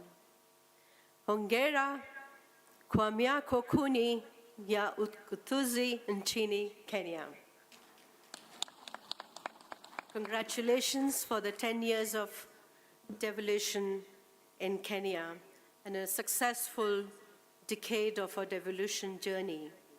And what a transformative journey it has been. From a point of anxiety to where we are today is a point of optimism. Today I'm very honored to be with you, celebrating this milestone and reinforcing the path towards Devolution 2.0. And the focus of my remarks centers on 4 key messages. Firstly, devolution is one of the fastest route to equity and inclusion. Second, a data or an evidence-driven budget for effective quality delivery service delivery must work for the poor. Third, empowerment of girls is an urgent need for action. We need to do more. We aren't doing enough. And the last is addressing geographical disparities, which is about leaving no one behind. And the revolution's first decade brought successes, stories of success, growth, challenges, as well as some learnings. And it brought governance closer to the people to improve the service delivery. Tony, in the previous section, the UNDP country director, spoke about how devolution and good governance is about service delivery and effective service delivery. And we heard the Kenya's growth story on day one and how investments will further put Kenya in the global economic landscape. Undoubtedly, growth without equity is meaningless or insufficient. And whereas growth with equity is about social justice and shared prosperity. And the growth story must also tell us how it supports inclusion, reduces poverty, and closes the gap in its ability to reach the last mile in uplifting the most marginalized, the minorities in the remote communities, the children, the women, the disabled, in the refugee camps, in the informal urban settlements.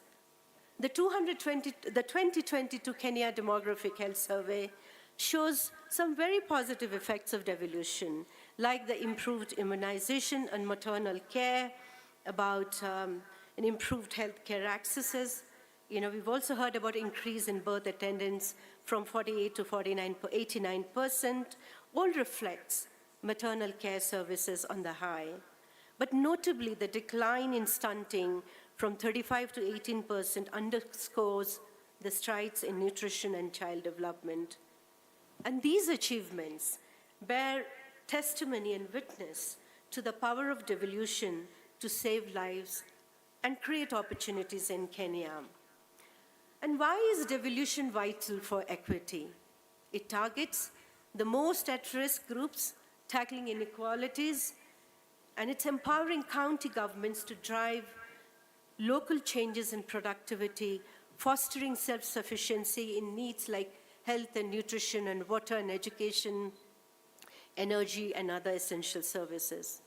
His Excellency President Ruto, in his remarks, mentioned about the human capital and the homegrown solutions and domestic resource mobilizations to accelerate poverty and reimagine its economic growth.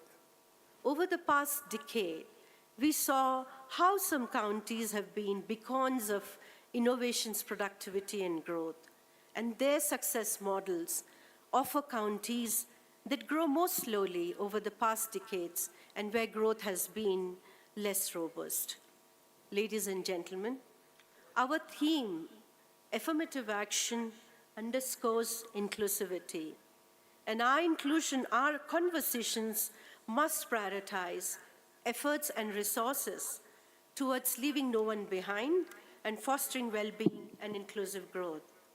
And I humbly urge the organizers of the conference, as we reconvene for the next Devolution conference, we start the conversation telling us stories about efforts made towards ensuring that no one is left behind, only to be followed by stories of resources and investments made or to be made, the funds following the functions. The 2010 Constitution and the Article 10 and Article 35 recognizes public participation and access to information as a national value and a principle of governance. This was being referred to in the previous session as well. But let's quickly walk through some of the commendable programs the government of Kenya, the county governments notably, have undertaken to ensure inclusion. The establishment of the Financial Inclusion Fund, popularly known as the Hustler Fund, began last year with the initial 20 billion Kenyan shillings, further supplemented by 10 billion this fiscal year. We all know the transactions have surged, reaching approximately close to about 3.5 million. Mr. Peter Nedwa, CEO of Safaricom M-Pesa, did highlight the millions of the hits on this very platform. Nevertheless, it is important to analyze the fund's accessibility for women and young girls and those from the far-flung areas in the remote Kenyan north and northeastern hinterlands in their participation and geographical distribution. The universal health coverage stands as a transformative path towards healthcare reforms, and the National Health Insurance Fund addresses urgent healthcare needs for underprivileged Kenyans. As the current government, both at the county and the national level, aims for more local engagement as seen as hiring community health promoters, currently standing more than 100,000 being recruited across counties, already exiting the targets. The future focus is on community involvement in decisions and priorities that matters most to them. Further, the social protection programs, and there are many, including the elderly, disabled, orphans, and vulnerable children, offer safety nets, now adapt to shocks, as we've seen in the time of the drought, through wider coverage is very essential. Other initiatives like the Affirmative Action Fund, the Youth Enterprise Fund, the Women Enterprise Fund, all addresses gender-based violence and education reforms. Nevertheless, it's very crucial for both county and national administration to prioritize equitable access to credit, enabling women to register their businesses at par with men, ensuring equal inheritance right, land ownership, aligning the 6 months breastfeeding, exclusive breastfeeding with the call for 6 months of maternity benefits as an imperative goals.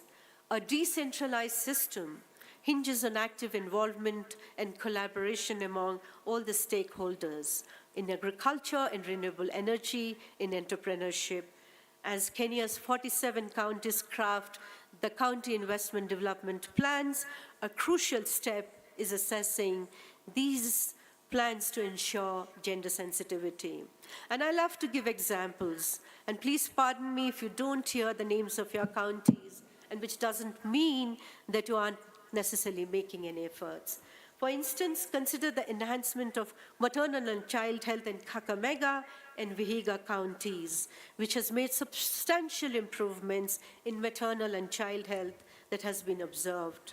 Counties like Kilifi, Marsabit, West Pokot, Turkana and Kitui, popularly known as niche counties, which is nutritional intervention through cash transfer for health and education, have achieved better nutritional outcomes by integrating social protection, nutrition, and child protection, targeting the lactating and the pregnant and the malnourished children. Additionally, Mombasa County's endeavor to streamline business processes are noteworthy, and these efforts are aimed to improve access, effectiveness, efficiency for people living in far-flung areas who come all the way to Mombasa to ensure that they get access to what they need in terms of getting a form filled up and access to services.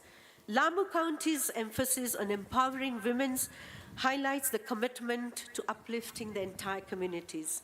This strategy is not only about evidences to advance gender equality, but also showcases how devolution can catalyze grassroots empowerment, fostering a fairer society, and equally about their intervention on national health insurance policies, registering approximately about close to 20,000 people. And that signifies the numerous promising initiatives. Internet connectivity is also about bridging the digital gap. And as we speak, close to about 418 schools out of the targeted 1,100 schools have been connected, primarily targeting 17 counties in Dasal, but also in the rest of the other counties, benefiting over 168,000 learners and teachers. In Busia County, a pioneering initiative called the Accessibility for All program has been introduced by the county government. And Vajay County is not behind in terms of their Vajay County's Disability Fund and People with Disability Act. So therefore, it is important in the first message that the evidence and data-driven budgets ensures optimal service delivery. The role of international budget partnership cannot be undermined as they conduct annual county budget survey across 36 counties, expanding to 47 counties by 2024, ensuring that the voices of the poor people and those at the bottom of the pyramid do influence resource allocations when these decisions are made at the county level. The crux lies in scalability, and proven initiatives like this and many more are well supported by the county government's resources and need to be supported. The potential for expansion holds the promise of hastening inclusive economic growth and poverty reduction. Distinguished guests, investing in the well-being of Kenya's vulnerable groups, children and women who form 48% and 50%, must carry a long-term societal benefit. The longer a girl stays in school, the less the gender-based violence as she experiences and unlocks the potential as a future contributor to the Kenya's economy. The KDH 2022 report reflects pressing concerns such as teenage pregnancy, FGM, underage marriages, and gender-based violence. This includes issues like corporal punishment, violence against children, even including in faith-based organizations and settings, posing barriers to women's and girls' empowerment. So facilitating economic empowerment for women and youth through affirmative action funds can effectively combat violence against women and children. Therefore, it is important that the performance contracts that was talked about must reflect the need to do more for the girls and the women. Nevertheless, achieving greater transparency for citizens' engagement remains very imperative for shaping lives and ensuring accountability. And the convergence, ladies and gentlemen, of stakeholders has been very pivotal in Kenya's successful devolution journey. The United Nations Devolution, Joint Devolution Program, backed by UNICEF, UN Women, and UNDP, alongside the support of Finland, Italy, and Sweden, and many more donors, the USAID, the EU, the World Bank, have been pretty much the evidences that put forward the partnership with the COG, the county governments, in bringing about scalable change and impact. As witnessed in yesterday's session, Grace Nabiswa's articulate presentation of the Children's Resolution and Call to Action at the pre-devolution conference stands as a striking testament to the impactful role of young people, young minds in shaping priorities that directly impacts them and the families. The resounding call, "Nothing for us without us," echoes in our minds. Failing our children is not an option. They embodied our aspiration and the very hope for our tomorrow.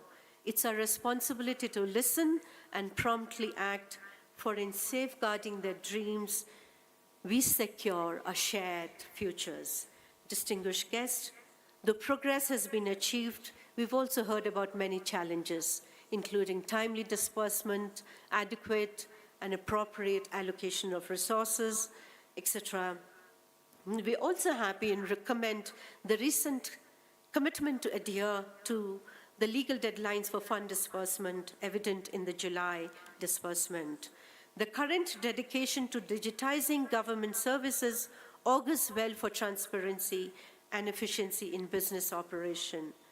I must mention the equalization funds that we spoke about stands as a significant leveler and an equalizer, particularly for ASAL regions, counties encountering marginalization. As more number of members becomes claimant to the equalization funds, the lesser is available to do more for many of those concerned in the remote communities in the ASAL. Our engagement strategy for leaving no one behind must be comprehensive and tailored to the unique challenges of each region, especially in ASAL. What should be our engagement strategy for leaving no one behind? And how do we work towards sustainable agriculture practices, livelihood opportunities that suit the local context, reducing vulnerabilities to drought and other challenges, and develop strategies to mitigate climate-related risk, given the vulnerabilities of ASAL counties to climate changes? The journey of Devolution 2.0 must persist, marked by inclusivity and a focus on social services for marginalized groups. County governments must amplify and are amplifying voices of underrepresented and enact policies that addresses vulnerabilities. Looking ahead, the next phase of devolution should prioritize enhanced collaboration, partnership, and adaptability.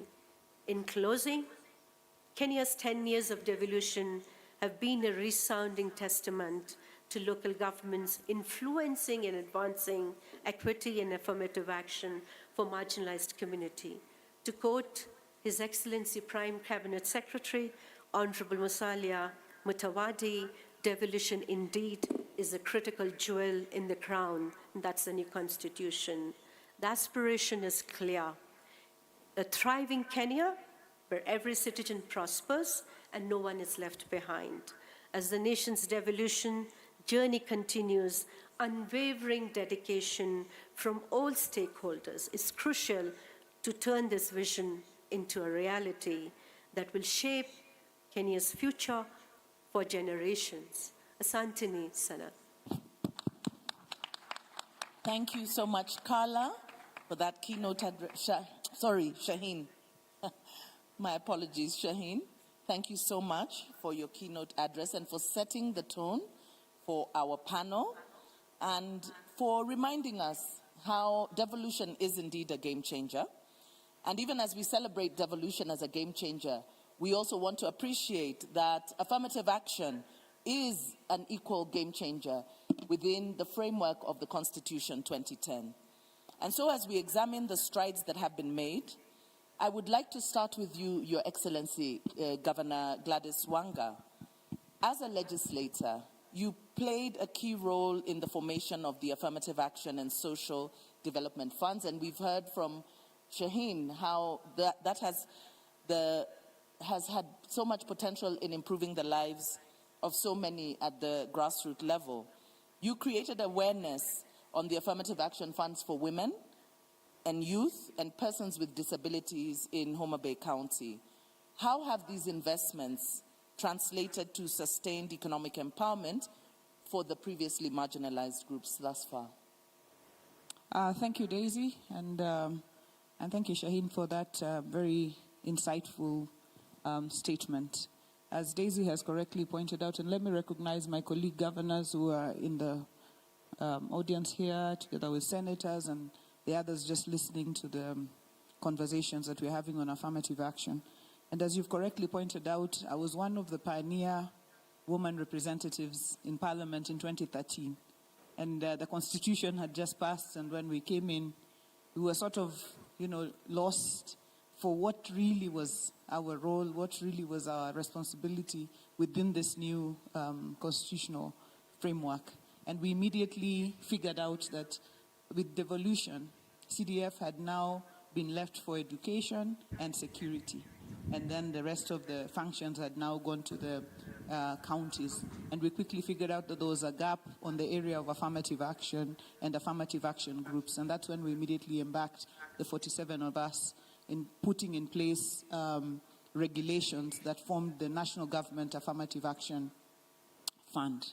And then Affirmative Action Fund was essentially to look at women, persons with disabilities, and youth, and develop programs that could support them. And looking back at what has happened with these affirmative action groups, and we quickly also plugged into the existing funds, which were the Women Enterprise Fund and the Youth Enterprise Fund, and we gave ourselves the responsibility to popularize these funds. And 10 years on, looking back and looking at what the Affirmative Action Fund has done in various counties across the country in supporting persons with disabilities with assistive devices and tools of trade, and setting up gender-based violence shelters, and setting up markets, and giving women groups. I've seen groups that I gave money in the initial 2013 that have now grown, into really large groups doing a lot of work. I see my colleague Honorable Kajuju there. We were with her. She's now the ombudsman. We were with her in that pioneer group, and the groups that we worked with then, and just what happened as far as also what we realized is we could give money to the groups, and if we did not entrench financial literacy, the monies would just go. And when you came later with auditors, and auditors would ask you, where is the money? You said the group was here in this, but they said this is a bush. No, the group used to exist in this area. So it also pointed to the importance of financial literacy and just training the groups on what they would use the grants that were coming from these monies. But also, Daisy, a striking resemblance, I think Devolution, now that I'm governor and looking, Devolution and Affirmative Action are in the same WhatsApp group. They both strive for empowerment. They both strive for equity. When we say on affirmative action, as Shaheen was saying, groups that were hitherto, not thought about, are now being thought about in the conversation. The same way, parts of this country that were hitherto not thought about before devolution are now part of the big conversation around with devolution. So I think we cannot talk about affirmative action without devolution. Neither can we talk about devolution without affirmative action. And I just wanted to make that point, reflecting on where we came from 2013 with the affirmative action funds. And the big point I want to state as I close is, after we did the regulations for affirmative action, budget is a different story. And budget was a big battle. And I think it's just to note just the importance of maneuvering, within Parliament, just to get money into the budget. And without money in the budget, without seeing that line there, everything comes to naught. So it's a regulatory framework, a policy framework, and then follow it with budget. And later on, I'll speak to, the counties and what we're doing right now, but I just wanted to mention that we actually had to, demonstrate to Mutava Musimi, who was the chair of budget then, and say, no affirmative action funds, no Mutava, and so on and so forth. So budget was a big element of pushing forward the affirmative action agenda. Thank you. Thank you so much, Your Excellency. And we remember that. We remember that. Yes, please, you can clap for her. We remember the battle, and we want to appreciate you, as one of the pioneer affirmative action recipients through the women's rep seat. I hope people remember that the women representative seat is actually an affirmative action seat. But to show just how far you can go, just by entrenching affirmative action. And we want to appreciate also what you did as the chair of the Finance Committee in ensuring budget lines to critical areas. So part of that affirmative action, when your voices are on the table, it actually matters. You can direct budgets to critical areas that need support. And so we want to appreciate you for that and how far it has come. Allow me to now come to you, Mr. Hassan, and thank you for being the only man on this panel. But at least, you have brought the diversity necessary. Yes, we applaud him. We thank you so much for being with us. The sole mandate of the National Council of Persons with Disabilities to facilitate disability mainstreaming in programs in the public and private sector. How has the Council worked with county governments in providing support in data management and disability mainstreaming in county government processes, and including, I will also ask, about representation, because representation of persons with disability in county governments has been, in the county assemblies, has been a very controversial issue. And it's one of the gaps, despite the provision that they should be there, it is one of the gaps. So perhaps you can also speak to that. Yeah, thank you so much, Tudesha, and thank you for recognizing that I'm the only man up with you. Excellencies in the House, the senators, the MCAs, the devolution, critical stakeholders, distinguished guests, ladies and gentlemen, good afternoon. Toward this conference, the COG organized Children's Devolution Conference a month ago. And what stood out very strongly in the Children's Conference was the level of inclusion. At least a child with disability was picked from all the 47 counties. But what was so inspiring again was the children elected a deaf child to be their conference governor. That's quite amazing. They have never looked at his disability or his different or indifferent. But what they looked at is the content of the gentleman. And to paraphrase what Martin Luther King said, at one time, maybe decades to come, hopefully, we will even do away with affirmative because we have set the level playing ground so level that will be judged by the content of our character, what we can contribute, and our ability to move, the development forward. The spirit of devolution itself, Daisy, is an affirmative. The spirit itself. That's why we have equalization fund to allocate money to the counties based on the level of underdevelopment, marginalization, and the level of poverty. That's the service and the spirit of an affirmative. But within the counties also, whether they are marginalized or they are developed, let me put it that way, we have super marginalized communities within there. Those are persons with disabilities. But sometimes emphasis have been on youth and women and other minority groups. But because of lack of clear framework on how issues of disabilities at the county level can be done, we might not have a clear parameters or format of engagement. At the national level, through performance contracting mechanism, ministries, departments, and agencies report to the National Council the extent of their disability inclusion and mainstreaming. But the independent offices, commissions, and county government, we don't have that clear framework. That's why when it is clearly audited, some counties, maybe the level of inclusion for persons with disability is struggling. Some they have done very well. So as a council, what is our take and what is our engagement with the county, as you ask? The issue of data is critically very important. If we don't have data, then we won't allocate resources, we won't plan. So the data entails now registration of persons with disabilities. And the council, the entity that registers persons with disabilities in this country. For you to access opportunities and services, you must be registered with the government. But before, to register a person with disability in this country was cumbersome and very painful and long. It is so centralized that the signature of Director of Medical Services at Afi House instructs council now to register that person. But quite recent, in the last 1 or 2 years, closely we have worked with the COG, and thanks to the COG Secretariat and the governor, especially Governor Mudomi, the chair of the Health Committee, we managed, together with other stakeholders, to come up with assessment guidelines, and we moved the signature now from Nairobi to put it to the hands of county directors of health and county directors of medical services in counties, so that the counties now can register.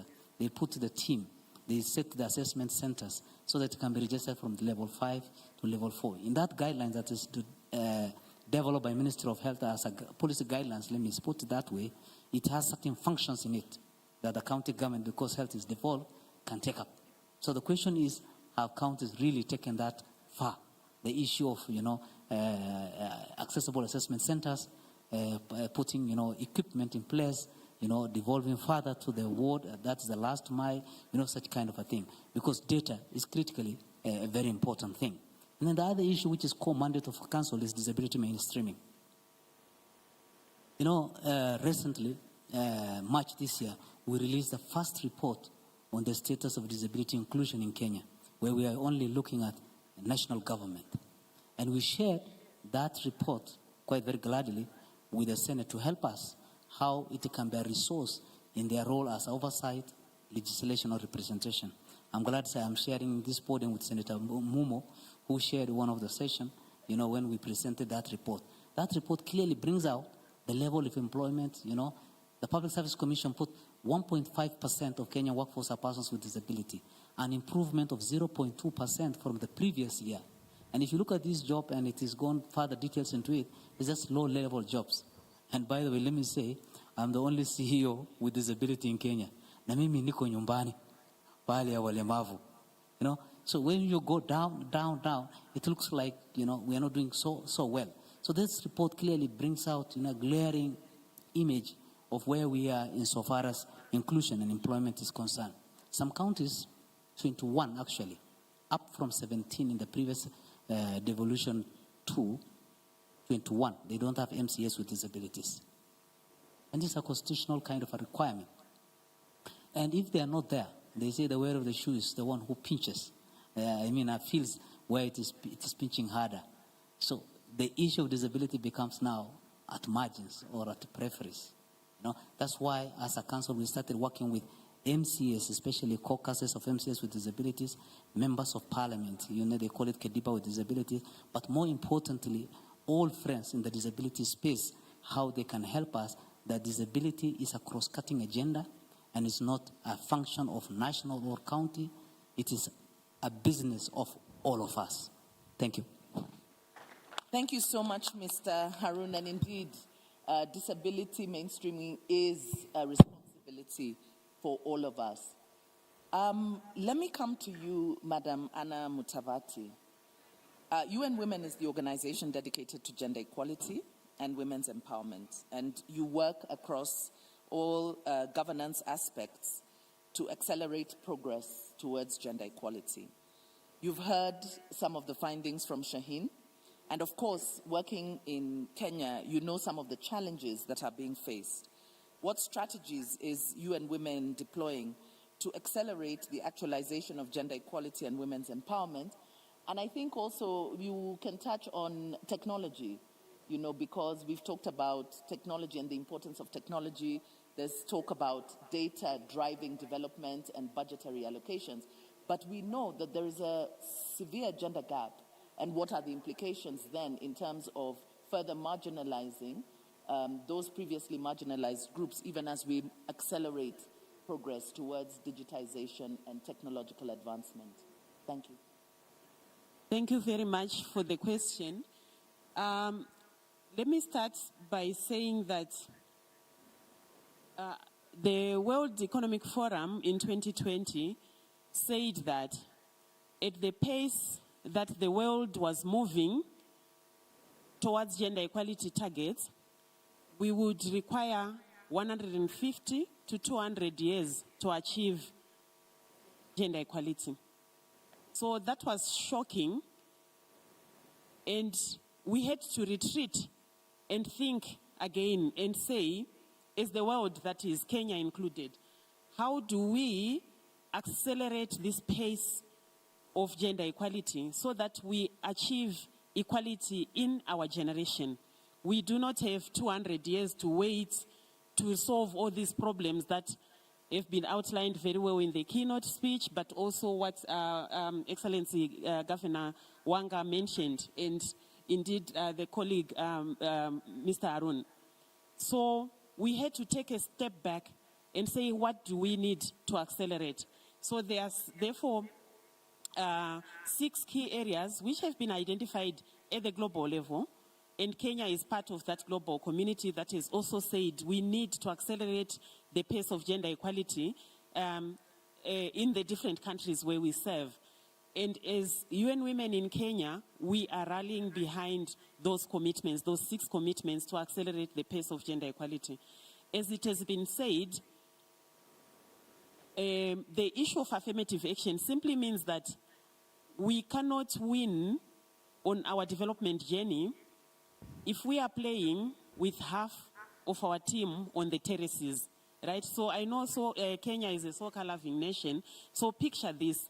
If half of your team is out there on the terraces, what chances do we have to win that match, right? So it's almost impossible, right? So we have to consider that when we talk affirmative action is to proactively bring those that we are living on the terraces to be on the pitch so that we win this match together. So very quickly, therefore, to the 6 key areas, which are also our strategies for supporting Kenya towards accelerating this gender equality agenda. The first one is on women's leadership. We are saying that as long as decisions are being made without women on the table, not only as participants that we consult them, but that they are there on the table, bringing their own lived experiences to inform and shape the decisions that are being made on policies, on budgets, on plans, on everything that's happening at the national level, but also at the county level. We will not win this development journey. So therefore, critical is to ensure women are at the center on those tables where decisions are being made. And I know that this issue is also very in every space. We talk two-thirds, but it's not the only place that we'll be looking at the national level. There are many different ways that we are also supporting, including at the county level, to ensure that we are reflecting women's leadership in every position that decisions are being made. So on education committees, on water committees, on health committees, on the CECs, the appointments, how are we also ensuring that women are part of the decision-making at the county level? In addition, we are also looking at representation on the MCAs. We know that in the just-ended elections, we only had 115 women elected as MCAs. I think that's just about 10% or so of the entire MCA. So already we have left so many women out on the terraces. So affirmative action, yes, comes in to boost the numbers, but that's not enough. We need to also inculcate and get used to the fact of women being on the leadership tables and helping shape decisions and helping shape budgets and helping shape laws, because they are living these things, right? If it's child marriage, if it's teenage pregnancy, if it's malnutrition, those are issues women are dealing with every day at home. So they need to be part of the solution as well. So that's one of our key strategies. The second strategy is on economic justice. And data has shown that poverty has a female face. So how do we change that to ensure that data is no man's face, it is no woman's face? So we've kind of gotten used to, you know, when we talk of the poorest households, those are female-headed households. When you talk of everything else that's going wrong, women are feeling it the most. So part of our strategy is part of the global community, and Kenya included, and therefore UN Women also supporting that, and the entire UN family as well. We are looking at how do we put more money in the hands of women so that we lift not only women, but their households and their communities out of poverty. So for purposes of this discussion, we are looking exactly at what Honorable Gladys Wanga said, the affirmative action funds, but to follow them up, yes, with training so that they can really be useful, right? We are also looking at the affirmative government procurement opportunities. How much are your counties procuring from women in business? And are you reporting regularly so that we can also track how your county is doing? We are also looking at reducing the burden of unpaid care work at home, because we know that with all of that, women will be kept at home all the time and not really contributing meaningfully in the development of their families economically. The third area, very quickly, is on ending violence, all forms of violence against women. And here we are looking at how counties and, of course, the national level can be supported to ensure that we have large prevention programs that are going on, changing social norms that tolerate and make it okay for women to be battered, for girls to be raped, for children to be married off at the age of 12, for us to normalize as a country high prevalence rates of teenage pregnancy. So this is the support we are giving to say, how do we change the social norms that make it okay for these statistics to be the way they are? And then we're also looking at FGM, prevention and response. We are looking at counties budgeting for safe shelters in their counties so that when a woman's life is at risk, when a girl is at risk, they have somewhere they can go to until the danger is passed, right? So what investments are we making, therefore, as counties to ensure that at least there is one safe shelter that you are supporting, that you are responsible for, to ensure that lives are not unnecessarily lost. The fourth area is on sexual reproductive health and rights. Again, here, let me just emphasize what my colleagues have already spoken about, and this is the issue of teenage pregnancy primarily. I think the data that has been mentioned by the keynote speaker from UNICEF is very clear about the counties that are doing very badly in terms of teenage pregnancy and child marriage. So I think as counties, we want to know where do we stand, and this is the Kenya Demographic and Health Survey of 2022. So we are here to help think together as communities and say, why is it that our county is doing so badly on teenage pregnancy? What can we do? How do we engage the communities? Because it's all about also social norm change, but also the safeguards we need to put in place so girls stay in school and not become mothers when they are children themselves. Then the fifth area is on climate justice. Again, looking at climate change around us. Gone are the times where we used to say women are the victims of climate change, you know, that they are only there to mop up after damage. Women have some solutions as well. So how are they being involved in all the awareness raising, in all the skilling, in all the tools, so they understand and become agents also of adaptation, mitigation, and prevention. Last but not least, to your question as well, the issue of technology is going to be, as we saw during COVID-19, technology is not just the future, it's right now with us. So if you are not technologically enabled, you will be left behind. And it actually goes against everything we are talking about in terms of inclusion. So even as government is adopting this very vibrant agenda on digitalization and digitization, we need to know that men and women don't access technology in the same way. So we don't want to further widen that gap. So as counties that are here, we need to know, even as we are setting up these hubs, we know that girls and women will not access them in the same way. So being proactive, therefore, in closing that gap before it widens and leaves women out, which happens to be the 6th area of our strategies here in Kenya, as UN Women, but also working with the UN family and supporting progress in these areas. Thank you very much.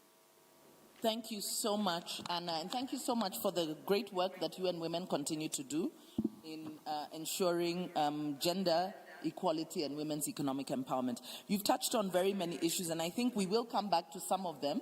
But I want to come to you now, Senator Catherine Muma. Anna has talked about one of the strategies being women in leadership and ensuring that women's voices are on the table to be able to direct budgets and to have their voices and perspectives on the table. And we know that the 2010 Constitution, one of the key pillars is inclusion, aimed at transforming the lives of minority groups and integrating them into the mainstream, particularly women. However, 10 years down the line, we still see some marginalization, the failure to implement the 2/3 gender principle, and you have been a key participant in the Constitution review process and were a commissioner for the Constitution Implementation Commission. What strategies can be put in place to accelerate the actualization of gender equality and women's empowerment in Kenya? Thank you so much, Daisy. And just allow me to recognize colleagues who've been sitting here, colleague senators who are here. I wish to recognize you. I've seen Veronica, Kajwang, Tobiko, I saw Methu, I saw Thangwa, and others. Joyce Korir, thank you so much for sitting in. These things are important.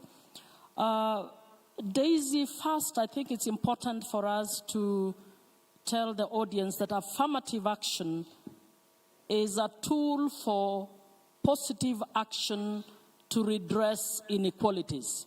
Affirmative action is not about women. Affirmative action is about redressing inequalities everywhere. And you're right that the Constitution of Kenya is about inclusion. In fact, devolution was brought in order to bring equality in development. So devolution is a tool of equality. If you read through the Constitution, the most powerful clause on equality, 27, is in the Kenyan Constitution.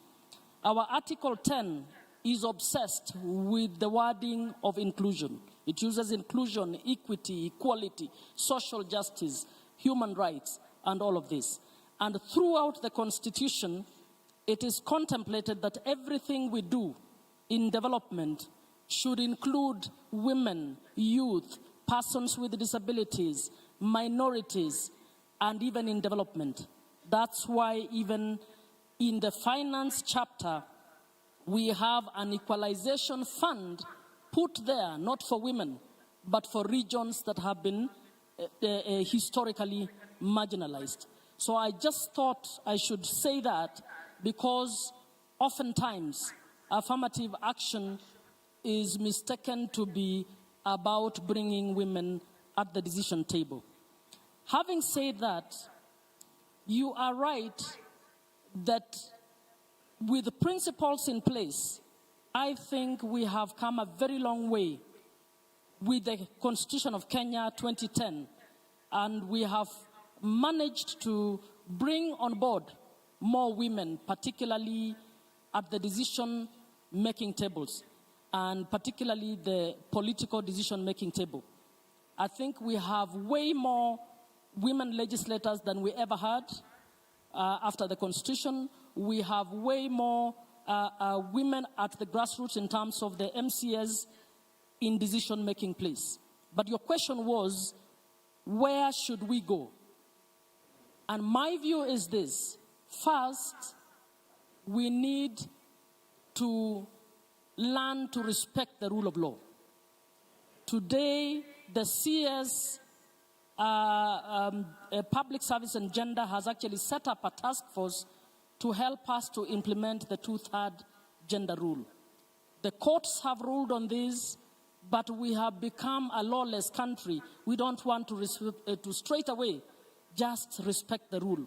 I hope, Daisy, this task force which you are co-chairing will finally deliver on the 2/3 gender rule in political spaces. But we must go beyond 2/3 in National Assembly and county assemblies. And we had a pre-conference workshop with women MCS from Nandi, Elgeyo Marakwet, and Uasin Gishu, and this is women senators. One of the women senators' agenda is to try and get all the devolved government legislators to understand our role on oversight in order to also ensure that implementation of not just the 2/3, but of other ways of bringing inclusion is done. So one of the things we want to do is to oversight how every decision table in every village, in every ward, has included women, has included persons with disability, has included youth. And that includes the committee, development committee in a hospital, the market committee. All of those are decision-making tables, and they must also respect the 2/3 gender rule. The other thing we need to do is to start carrying out our job on monitoring inclusion in development. How will we do this? We need to actually start looking closely on the implementation tools by national and county governments. The implementation tools include the development plans, and for county governments, this means the CIDP, the annual work plans, and we need to start looking at them. To what extent have these plans factored inclusion of everyone? And it is not about a sentence talking about women, youth, and persons with disability. We also want to see the budget line.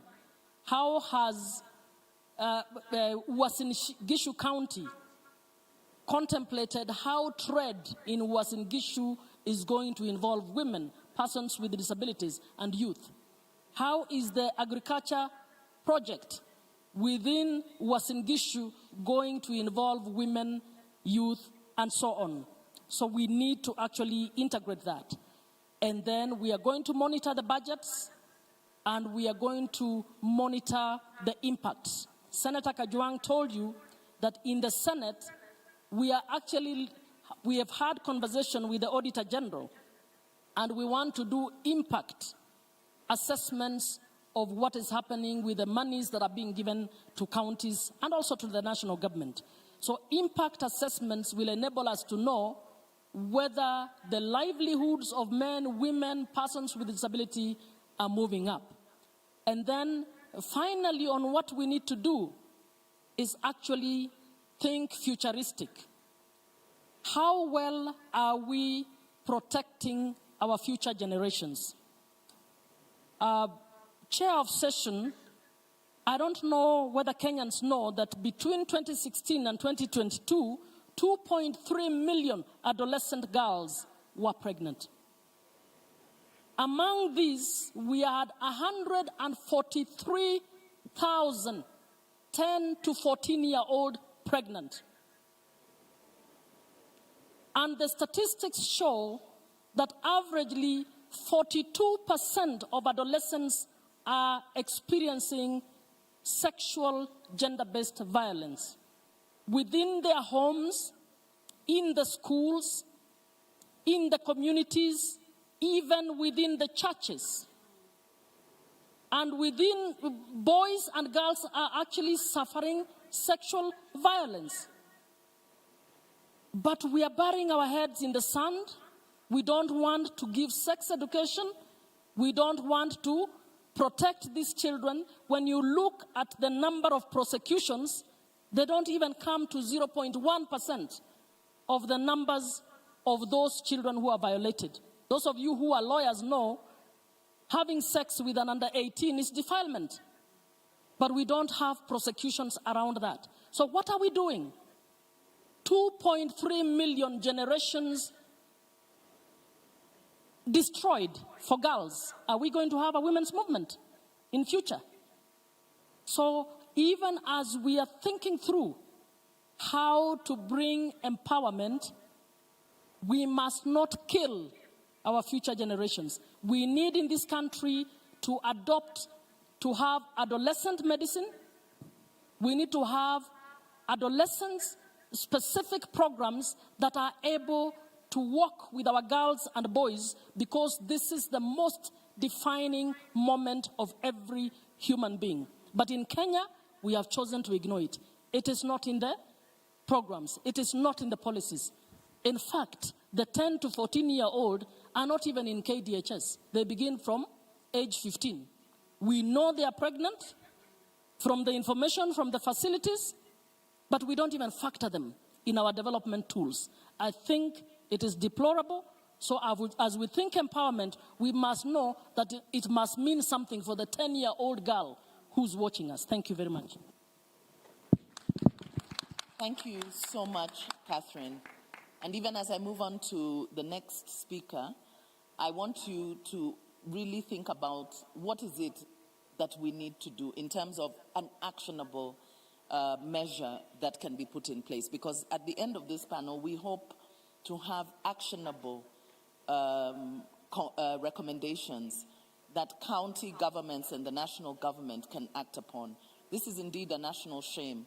Kenya ranks number 3 globally in teen pregnancies. It is a crisis, and we definitely have to act on it. Coming to you, Ambassador Carla Mukavi. According to the recently launched report on the status of women in agri-food systems, increasing women's empowerment is essential for women's well-being and has a positive impact on agricultural production, food security, diets, and nutrition. And I think, Shaheen, in your presentation, you talked about stunting and poor nutrition also as some of the negative outcomes that we are beginning to see. How is FAO planning to support county governments in the implementation of the recommendations in order to ensure women's empowerment is a consistent policy goal in agri-food systems? And let me also add that we would also like to hear issues around land ownership, because that is also a very contentious issue. And you know, in Kenya, land is very emotive. However, women have been marginalized culturally, traditionally, legally, from land ownership, and it does have an impact on their empowerment. Over to you. Thank you very much, Daisy, and good afternoon. Really recognizing excellencies, governors, senators, and also fellow panelists. Let me start by saying that, of course, the FAO is the UN special agency that leads the international efforts of defeating hunger and ensuring food security and nutrition as per SDG 2 of the Sustainable Development Goals. But unfortunately, the world is not in track in attaining SDG 2. And because of that, this will really jeopardize the achievement of the entire Sustainable Development Agenda in 2030. Actually, we are 7 years to 2030. And this is also the case of Kenya. Among the factors that really hinder the attainment of the SDGs by 2030 is the slow progress we have made on gender equality and women's empowerment, particularly women's economic empowerment. Actually, I have to say that I have to recognize and really congratulate what Kenya has done, listening really to Governor Wanga, listening to the senator. Those are really gains that we have to emulate. But we still, of course, have a long way to go. Let me say, and going really to the report that is really bringing me here today, that the finding of the report on the status of women in agri-food systems that was launched by FAO this year, this report was also presented in Kenya and really confirms what I'm saying, that we still have a long way to go, particularly because of the slow progress on gender equality and women's economic empowerment. And in fact, agri-food systems that comprehends the entire value chain in the agriculture sector from production to consumption is the major source of livelihoods for women than for men. And if I look at sub-Saharan Africa, and this is what the report is saying, including Kenya, 66% of women's employment is in agri-food systems. Of course, differently with men. Men are 60%. So women are really the majority in agri-food systems in terms of employment. But despite the importance of agri-food systems for women, livelihoods, and of course the welfare of their family, women's role tend to be marginalized, and you put it well, Gladys. And unfortunately, again, their really working conditions are worse than those of men. They are mostly irregular, they are informal, most of them are really part-time, low-skilled, labor-intense, and therefore vulnerable. And in addition to that, women engaged in wage employment in agriculture, they earn 82 cents for every dollar that men earn. Women are also, or they also have high burden of unpaid care, and you mentioned that, Anna, in your statement. And this, of course, limits their availability and opportunities for education and also for employment. Coming to land, let me say here that women's access to land, so access to input, to services, finance, and also digital technologies, which are really the key assets in agri-food systems, also continue to lag behind. And in fact, most of the technologies available in agri-food systems are not even tailored to fit the woman's need. So this is a challenge. Access and use to land and land ownership continue to be a huge impediment. And here I'm coming rightly to the questions that you raised, Daisy. And I want to say that, for instance, in the case of Kenya, is really less than 2%. So we still really have a long way to go. 2% of women ownership when we talk about land access and land ownership. And with regard to access to land, countries in general have made really considerable progress in terms of legal framework. And here I can also cite, in the case of Kenya, the Kenya 2030 Constitution. The gender, actually, it has been mentioned, the famous gender that rules that no more than 2/3 will be of the same gender. The Land Act, the Land Registration Act, and the Matrimonial Property Act. It really further ensures that, and reinforces that this rule, and really ensures the equality. But unfortunately, implementation is not really happening. Are we really ensuring that this is happening? How can we really reinforce those laws so that we can really see tangible results? And here I want to also add the social and cultural discriminatory barriers that are also an impediment. So those are the issues that really the report is highlighting, and really listening to colleagues, panelists. Those are the issues that we are really raising, that we are still really struggling in order to address them. So we really have this collective responsibility to come together and really address those challenges. Of course, the report also advanced some recommendations to address the findings that I just listed, including, for instance, gender transformative approaches that are cost-effective and that can really change the discriminatory norms at local level. And we are working very closely at the county level with the national government and other partners to address this. Other recommendations, for instance, are close to closing the gap in lender tenure, access to formal child care that is beneficial on mothers' employment, and also introduction of social protection, and Shaheen, you mentioned that, to really increase the resilience of women working in agri-food systems with approach such as cash transfer and cash plus that as FAO we have been really introducing in our programs. Implementation, of course, implementing those recommendations to close the gap in agri-food systems is not really a matter of urgency, but is really the right thing to do, and it really makes economical sense. So for that to happen again, really partnership is essential. At FAO, let me say that gender equality and women's economic empowerment is really mainstreamed in our programming and in our monitoring and really reporting. We really measure gender against, of course, our outputs, at outcomes, and indicators. And I understand that this is really what we also aim to see if we look, of course, at our laws, our frameworks, our regulatory. It's really very, very important. And actually, the Senator was talking about monitoring, which the inclusion is so essential.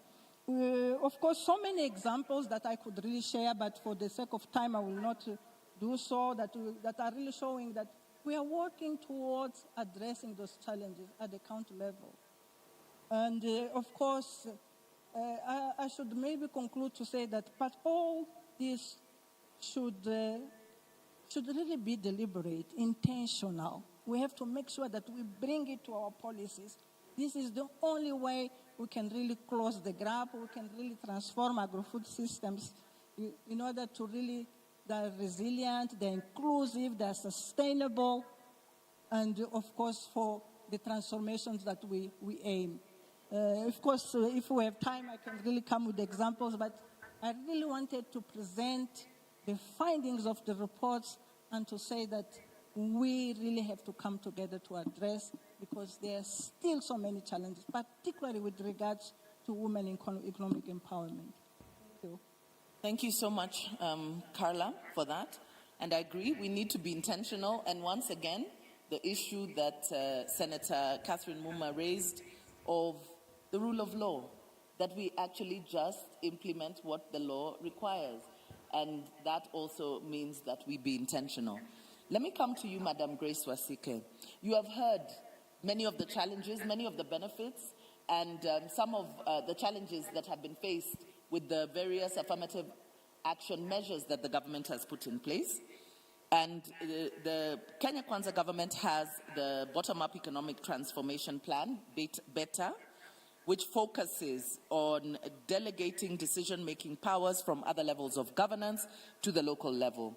How is the State Department for Gender utilizing the Bottom-Up Economic Transformation Plan to support county governments to integrate affirmative action into their plans and processes?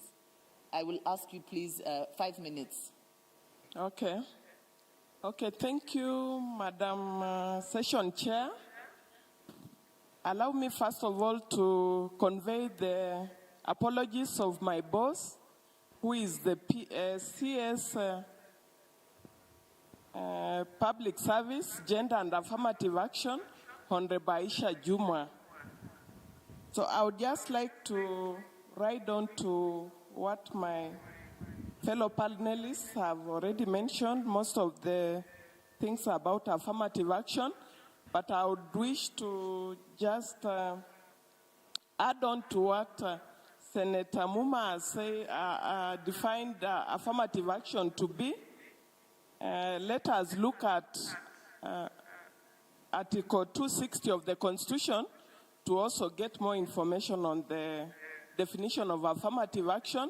It's not about women, but it is a strategy that is supposed to address issues concerning historical injustices of discrimination and other areas. So now to the question about what the ministry is doing with regard to supporting affirmative action plans and processes. The ministry has come up with so many frameworks, including policies, that are supposed to support not only county governments, but also the other government agencies. And one of them is the Intergovernmental Consultative Framework for the Gender Sector.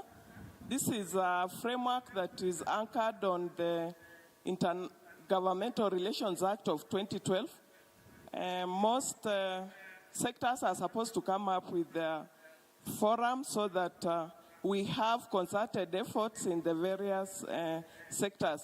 So for the gender sector, under this framework, we have gender sector working groups, which have been devolved to the counties. And one of the thematic areas that they're supposed to address is women in leadership and decision making. So we expect that counties will be able to leverage on such a platform to ensure that they reach out to the members of this honorable framework so that they are able to implement their plans and actions to achieve issues of affirmative action. As a ministry, we've also supported counties to come up with various policies, including the gender workplace policies and also policies on sexual and gender-based violence. You realize that we cannot achieve the leadership platform without addressing issues of gender-based violence, as alluded to by my predecessor panelists. So we've supported the counties in terms of technical capacities. Most of them have come up with those policies, gender policies, that will be able to guide them on how to implement issues gender. As a State Department for Gender, we've also come up with other documents, including a manual on training women in political leadership, and this was used a lot during the previous elections, where women, almost 2,000 women, benefited from the trainings from various stakeholders and partners, including the State Department for Gender. We've also come up with a strategy on achieving, a strategy on SDG 5, on achieving equality for all women and girls. So this is a strategy that was developed in 2020, and we expect it to run up to 2025, and it will be supporting and guiding government institutions on how that goal should be achieved. Last year, we came up with gender mainstreaming guidelines for the public sector, and we expect that counties make use of this document to analyze their institutions, undertake gender audits, and be able to come up with strategies that will support gender mainstreaming in the counties. We've also had a national women economic empowerment strategy of 2020 to 2025, and this is a document that we are reviewing to align it to the BITA agenda so that it is current. But it has been in place, and we've been disseminating it and ensuring that it is adopted by the various stakeholders. Apart from the unpaid care policy that the country representative for UN Women mentioned, we are also going to come up with a national policy on affirmative action as mandated in the executive order to the State Department for Gender and Affirmative Action. And lastly, we have, I'm not going to mention all the frameworks, but I've just picked on the key ones. Lastly, this has already been mentioned by Senator Muma about the multi-agency working group, which was constituted by our CS, and it is, like she has mentioned, it is facing some hurdles, but we hope that it will be up and running, and we expect that in the next 6 months, we'll be able to come up with a framework that will be guiding us not only about political positions, but everything about the two-thirds, whether it's in appointive positions, whether elective, anywhere that we need to balance, that framework should be able to guide us. And as the group, the multi-agency group starts its work, we'll be expecting that it anchors most of the provisions on the Constitution, including articles such as the Article 10, Article 27, 81, 97, 98, 100, 175, and 177. I know it is a team that has strong brains, so we'll be expecting a lot from that team. And we hope that we'll be getting an answer on this elusive two-thirds principle that has not been realized since the promulgation of the Constitution. Otherwise, thank you, and I return it to the session chair. Thank you so much, Madam Grace, and we appreciate the work that the ministry is doing, and we expect some good success. Wangeshi, you have heard many of the challenges, and of course, I've been working to address many of the challenges that have been faced, from gender-based violence, the crisis of teen pregnancies, adolescent health, and women's economic empowerment. We know that one of the affirmative action measures that the government has put in place is AGPO. And while AGPO has the opportunity to be a great game changer, we know that there has been a low uptake and there are very many challenges related to it. You, as a civil society actor, CREW, what deliberate and strategic support towards increasing access to AGPO, but also addressing some of the challenges like issues around GBV and shelters that are there to house women who have suffered gender-based violence? Thank you, and I'm very, very delighted to be here. Daisy, that's a very loaded question. And you have only 5 minutes. And I only have 5 minutes. But let's start from AGPO. And for me, why AGPO is important, because it's an affirmative action procurement opportunity so that women, people with disability, but also the youth can be able to access. But when you look at, data is the one that really tells us what is happening. When you look at the uptake by women is 8.8%, for the youth is 7%, for people with disability is 1.2%. What does that tell you? That's about 17%. And if you're talking about 30% and we are just above average, then there are issues there. And I think it's good for us to be able to name the issues so that then we can be able to find the solutions. And allow me to reflect on some of the challenges. One of them is around the complex business compliance. We are talking about tax. We are talking about registration. We are talking about the application process. That's already a barrier for women, youth, and people with disability to be able to access that. In the last panel, they talked about corruption. And corruption is manifested in 3 ways. One is that there is constant, the people issuing these tenders are looking for kickbacks, or they are looking for the proportion of the money that is being given for these tenders.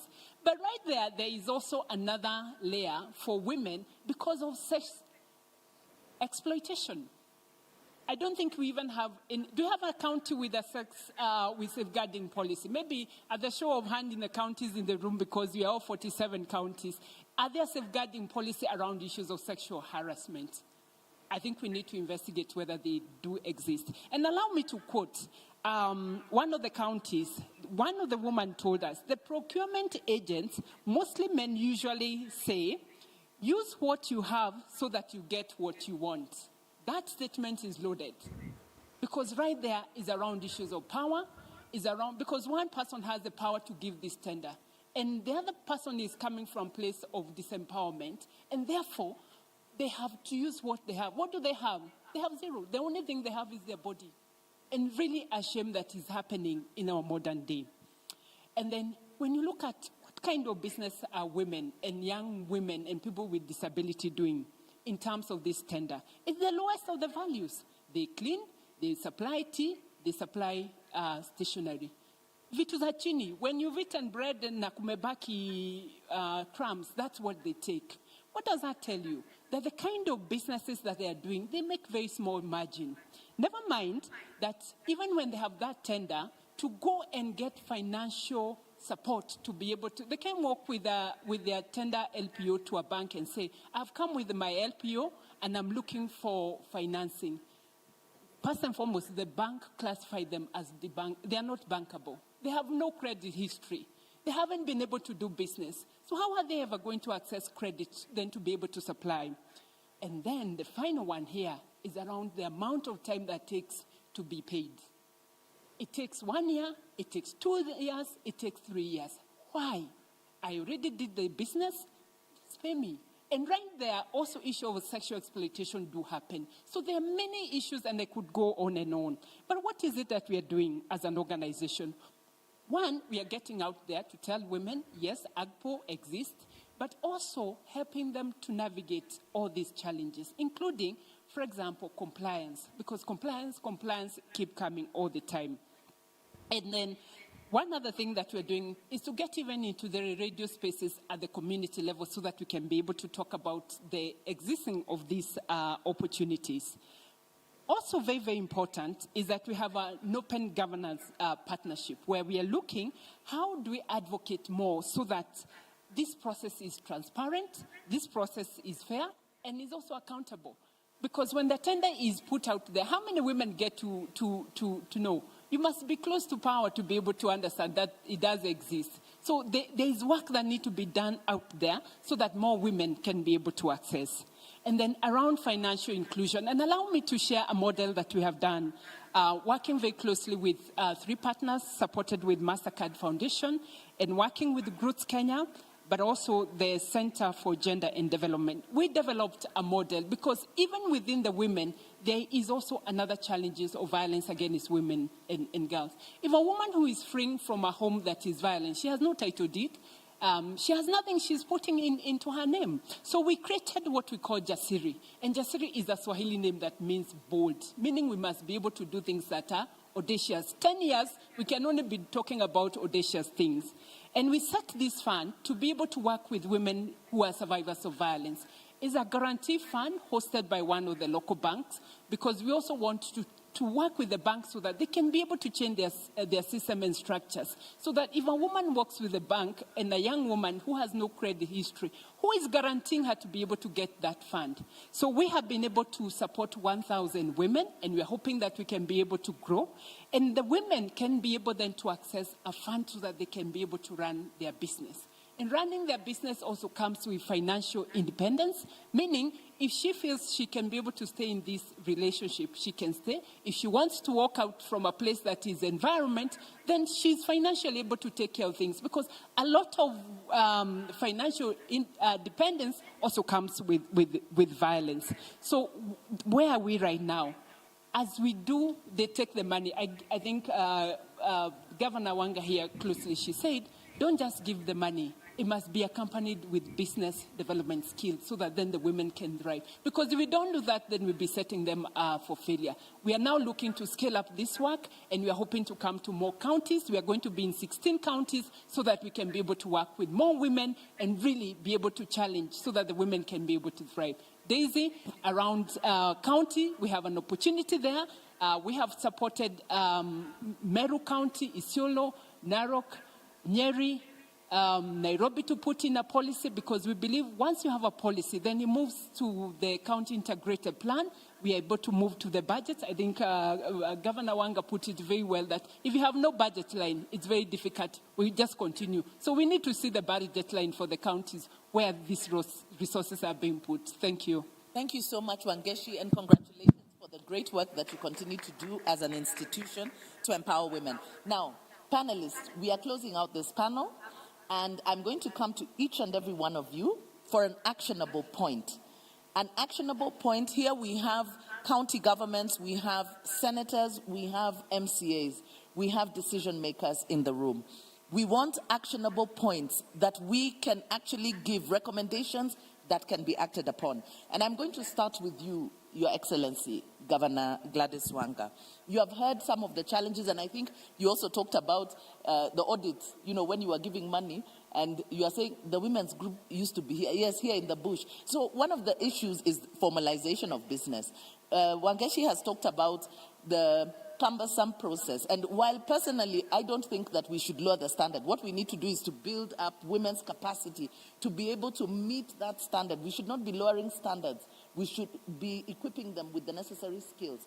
And according to your Homa Bay investment booklet, your administration intends to promote women's economic empowerment and by facilitating financial literacy, establishing business incubation hubs, and setting up funds, a special fund for enterprise development for women through loans and grants. So tell us about this, and of course, even as a decision maker in your county and a key decision maker, within the governors, what is it that needs to be done? Is there anything that maybe county governments can do better to actually increase women's economic empowerment?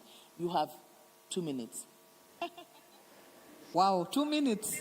So let me just and start. You can see Professor Karuti is coming here, running. Oh, God.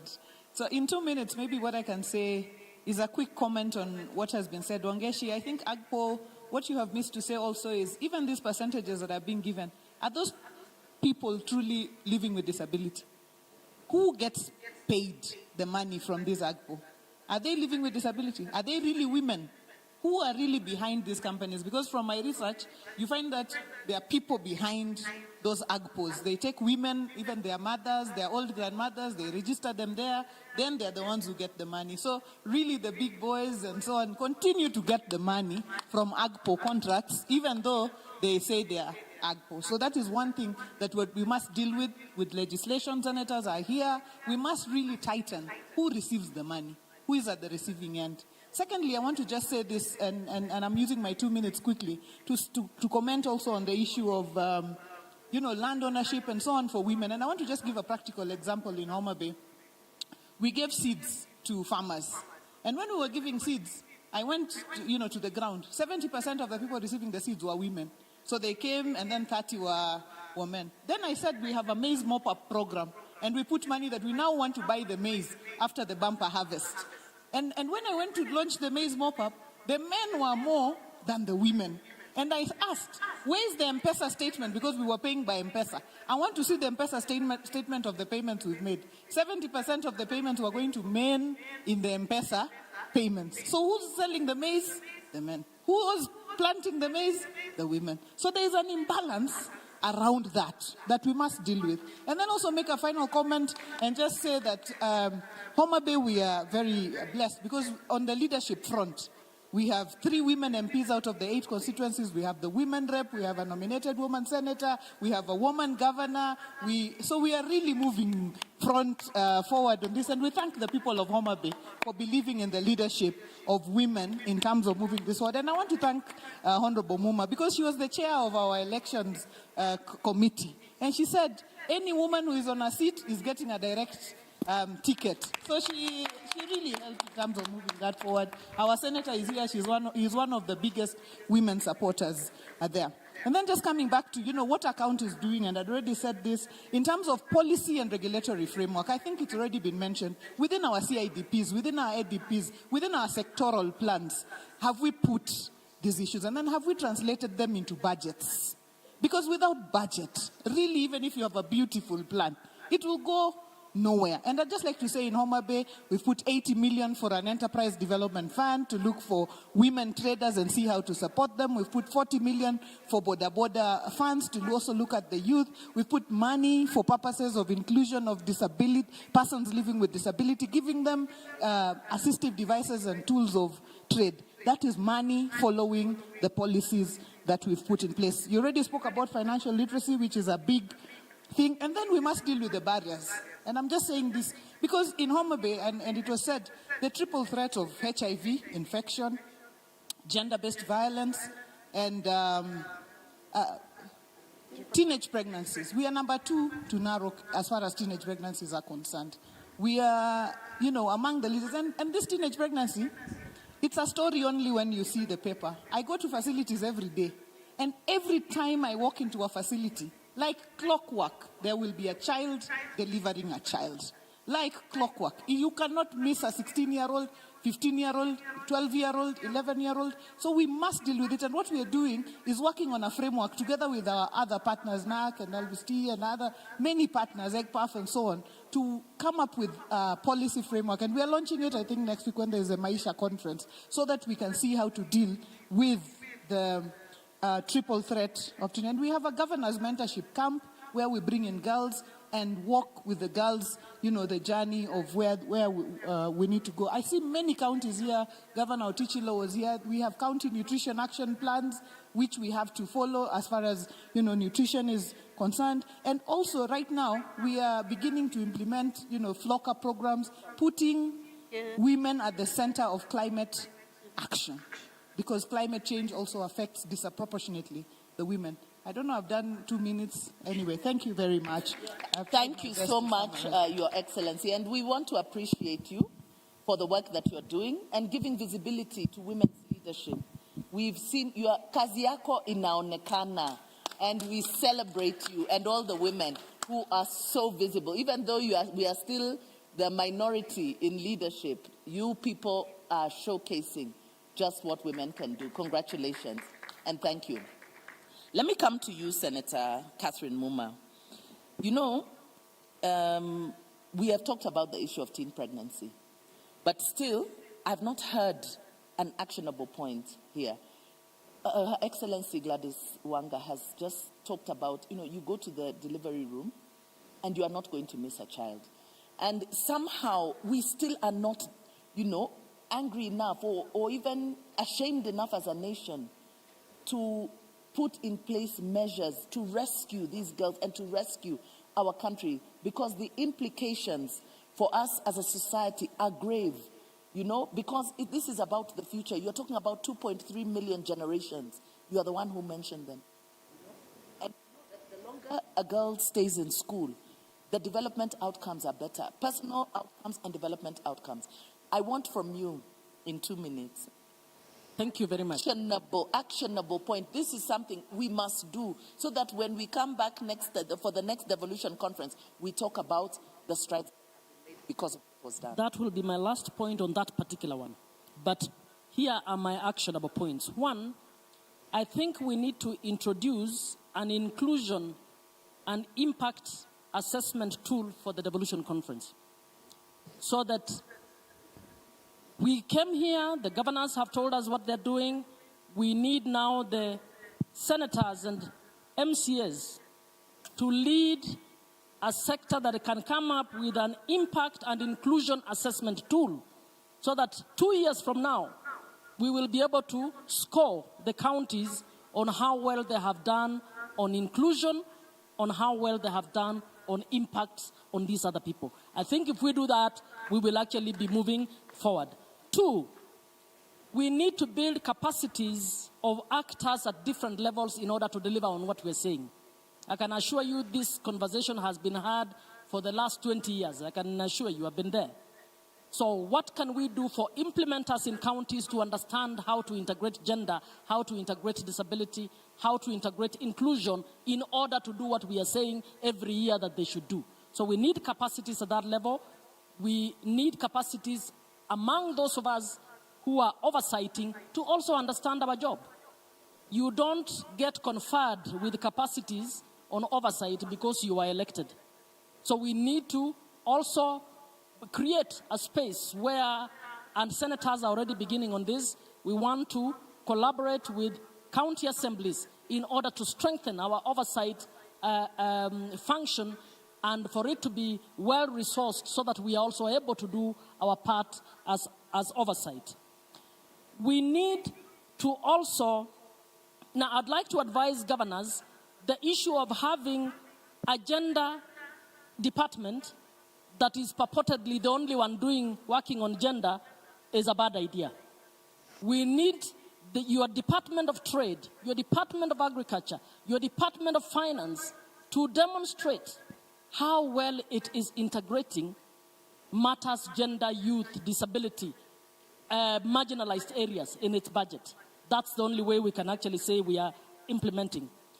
We also need to strengthen the intergovernmental relations between national county governments, county and county, in order to see how best to have the best policy at the national level, to roll out that policy at the county level.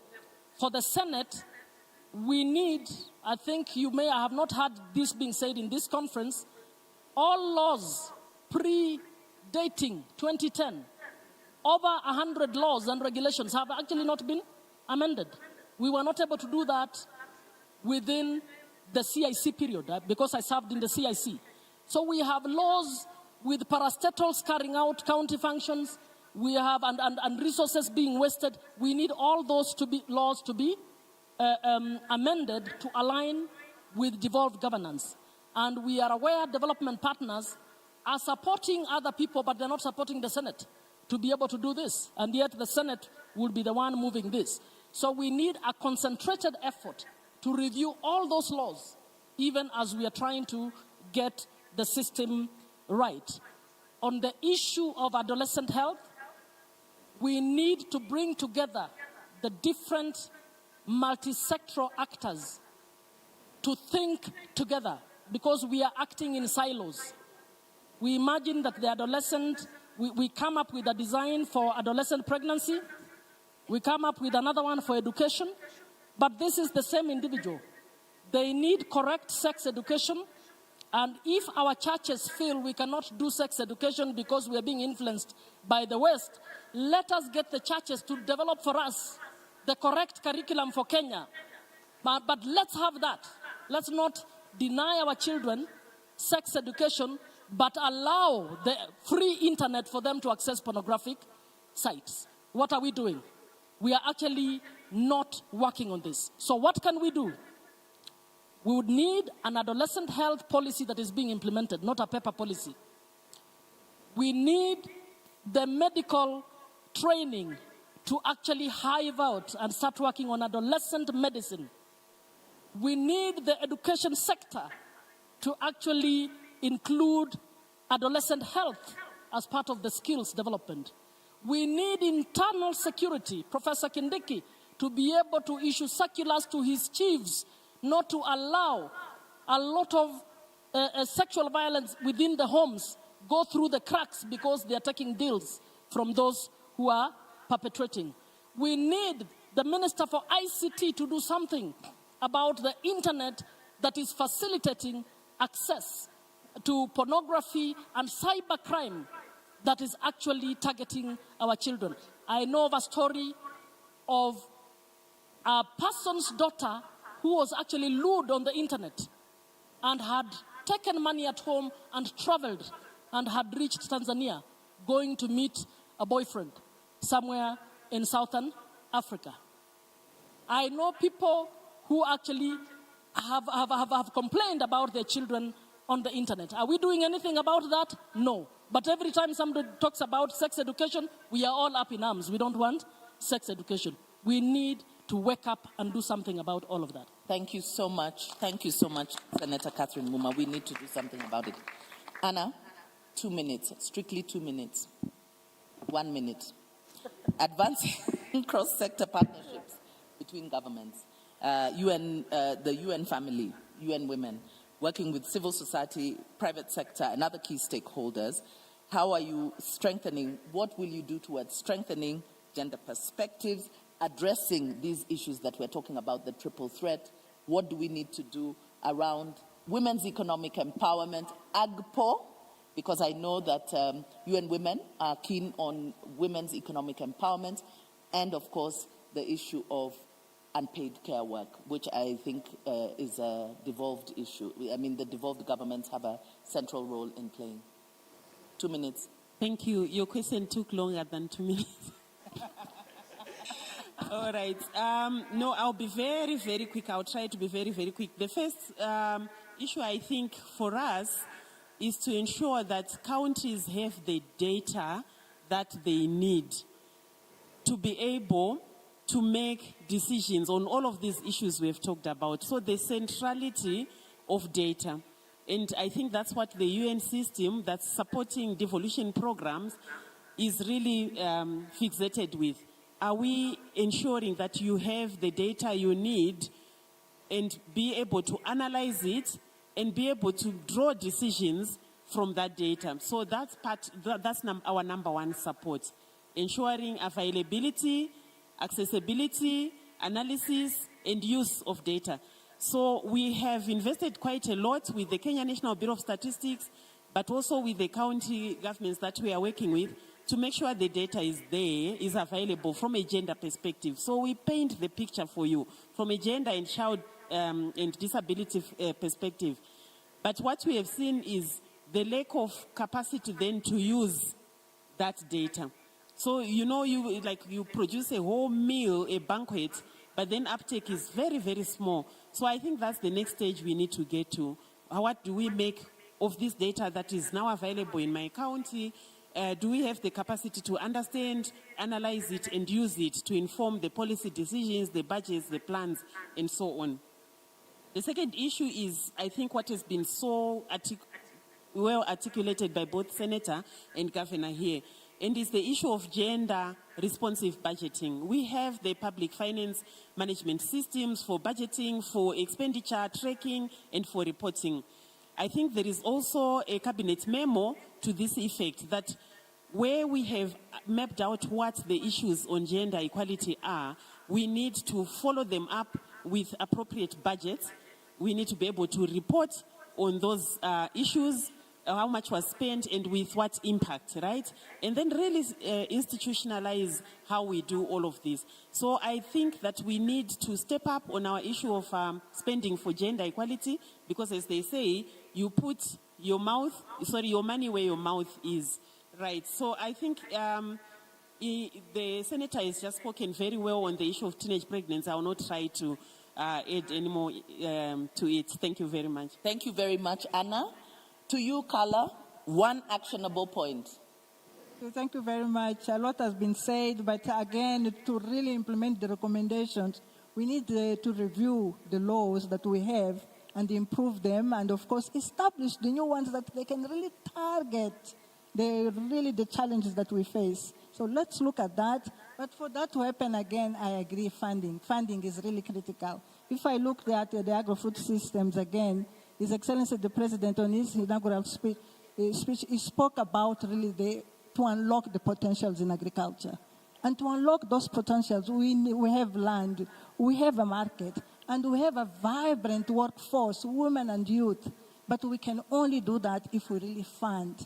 With less than 10% that we have agreed in Malabo, we cannot really create all those, let's say, infrastructures that we need. Irrigation is really so important, climate smart agriculture. So really funding is essential. And I also want to add that it's really important that we create really opportunities for peer-to-peer really learning, creating those spaces. As we implement our project as FAO, we really make sure that we create the spaces where the communities, with the leaders, they come, they share, they raise those issues. And we have seen that in those cases, even GBV really reduce and other challenges that we face. So I think this is data. Actually, it's really essential. We cannot really measure what we don't account for, and really establishing tools so that we can track the progress. It's really critical. Thank you. Thank you so much, Carla. To Mr. Haroon. Yeah, thank you so much. One actionable point. Yeah, full implementation of disability categorization assessment guidelines, which is now a fully devolved function. a policy guidelines from Ministry of Health. As a council, we have already trained all county directors of health, 47 out of 47, and over 300, members of that team. And since this is the most important thing insofar as data is concerned, there is activity, there is function there that county government need to really pick it up so that we can have accurate data. Right now, the conversation is at the COG, the Secretariat with us, and a few times also with the COG Health Committee. We want the county governors to make it a resolution and to cascade it down that this is a requirement. And then county disability framework. Many counties don't have county disability framework or county laws. Few of them have. Like Wajir, for example. The other day, Shaheen and I were in Wajir, and the county government of Wajir probably, interestingly, came up with a law, and they have allocated 40 million, and they're implementing cash transfer program of over 8,000, 4,000, even double what national government. That's what we really need to look at, so that even in areas where the counties, there is no MCAs or there is no that maybe goodwill or whatever, for lack of a better word, that legal framework can help them. Because government also has introduced amendment to the Disability Act that created National Council, for example. The only piece of law which has not conformed with the current constitution. And in that bill that is already with the National Assembly and also with the Senate, there is a whole chapter in the county, making it that there is a clear framework on how matters disability will be addressed. We had also a conversation, I have to mention there, with Prime Cabinet Secretary on issues of performance indicator. There's a bill that's also coming on public performance indicator, which also includes the touches on county government, that indicator around disability in public service delivery will be a mandatory. And finally, disability is on rise. I have to say this. It's not from the traditional causes like polio or measles, because of advance in health, those who are fixed, or because of accident. I'm using this wheelchair because of road accident. Diabetes is maiming a lot. Stroke, cancer, name it. So we don't want, a lot of people to be disabled, but in the event one finds himself there, let us work collectively to make our world a better place for all of us. And the civility of the society, of any nation, or any leadership, is measured by history taught us how we embrace the causes of those who are at margins or at periphery in our society. Thank you. Thank you so much. Very well said, Mr. Harun. Wangeshi, 1 minute. Wow. Your actionable point. Thank you, Daisy. I think for me, we have an opportunity because we already have a prototype policy around issues of gender, because gender is around issues of inclusion. If we're able to have all our 47 counties having a gender policy, the counties that don't have, they develop, they resource, and fully implement. I will also talk about issues of implementation of two-thirds, and implementation of two-thirds at the county level. We know for the MCAs is already done deal. But when it comes to the appointee, and I'm speaking to the governors in the room, Your Excellence, that's a place that is very, very easy to be able to get the women. And then this gender CC, it's loaded with many things. It's usually gender, culture, education. Wow, it's mouthful. That office needs to be resourced, because if you're really going to be meaningful in change, it cannot be loaded, because those things are too many to be handled by one person. And then let it also be elevated so that it can be able to get the resources that it does require. And finally, working with the MCAs, I think let's support them in terms of their legislation role, their oversight role, but also representation. Because at the end of the day, this is about inclusion, it's about leaving no one behind, and it's about prosperity of our nation. Thank you. Thank you so much, Wangeshi. Madam Grace Wasike, although you are also the one to take action, perhaps yours is not an actionable point, but more a commitment, what you commit yourselves to do. Okay, thank you, Daisy. So I'll just add on to what the rest have said, that we need to have gender mainstreamed in the CIDPs for counties, because we realize that most counties are not integrating gender in the CIDPs. And we'd also wish that the gender sector working groups are supported at the county level, because we realize that they're having issues with especially financial support. And lastly, I would like to urge the counties to help us as a ministry to spread the good gospel of the Re-Engineered Women Enterprise Fund, because this is a fund that is now online and it is moving very fast. It was rolled out 1st of July, but right now we have almost 400 million which has been disbursed compared to what previously used to be disbursed in 1 month. We are almost double that number. But our worry is that maybe there are women out there who are not able to access the fund. Until we do an analysis after the first quarter to know who is actually getting that fund, we'll not be able to tell whether the far-flanked counties, women are able to access that fund. So my request to the county governments is to help us sensitize the women on the availability and accessibility of that fund. Thank you. Thank you. Yes, I just wanted to say that I have the QR code for the report, a very interesting report with so much data that can really inform our decision. So I just want to say that it's available. I will share as we come down. So maybe Council of Governors will do that. Shaheen, your final point? 1 minute. Right. I think a lot's been said already. For me, the first thing is to start where we are or where we left. So it is about implementing the existing policies, facilities, and practices. But also what is important is we need to walk the talk, and the time is now.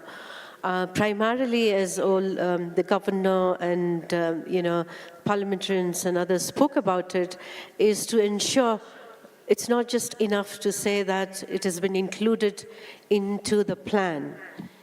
Budgets need to follow, then we need to see the expenditures, and ultimately it is about the results and impacts that needs to be taken to scale.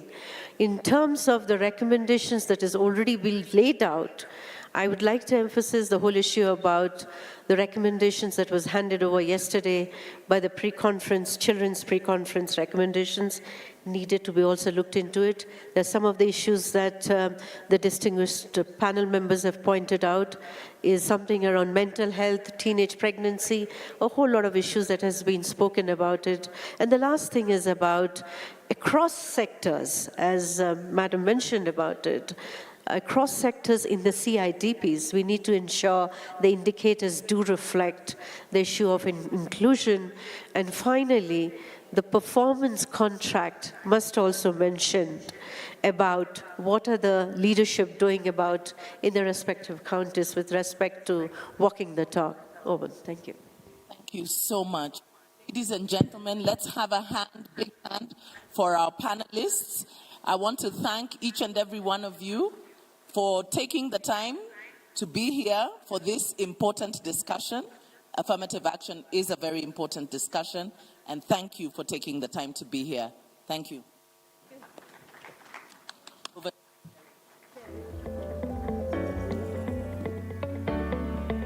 It's a photograph, I guess. There is a photograph.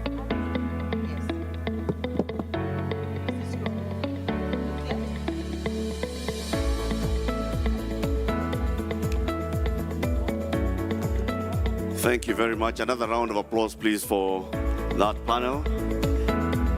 Stay there for a photo. You've had some very, very, very good discussions, and it's good for us to keep that on record and have you also memorizing this. There's a photo session. We want to have a photo right up on the stage. Up on the stage. Up. Sorry.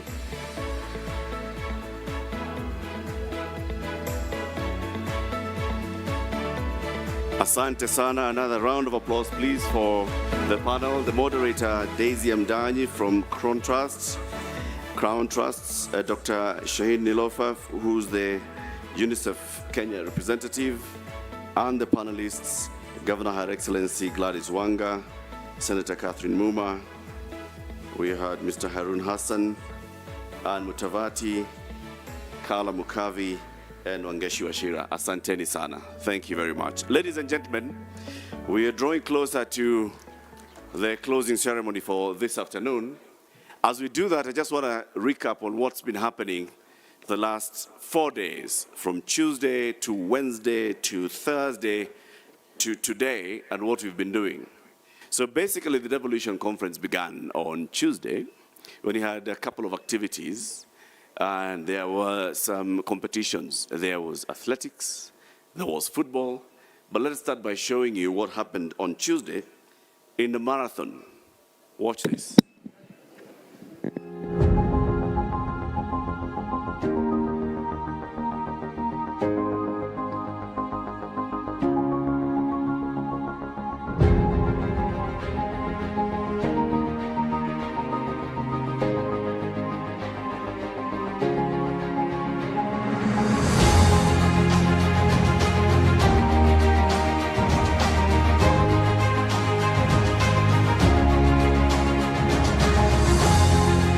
The reason why we are here is because of pre-conference activity athletics, and later we are going to have a football match pitting the senators and the governors. The reason why athletics nowadays is entrenched in the Devolution program is that we are in the home of champions.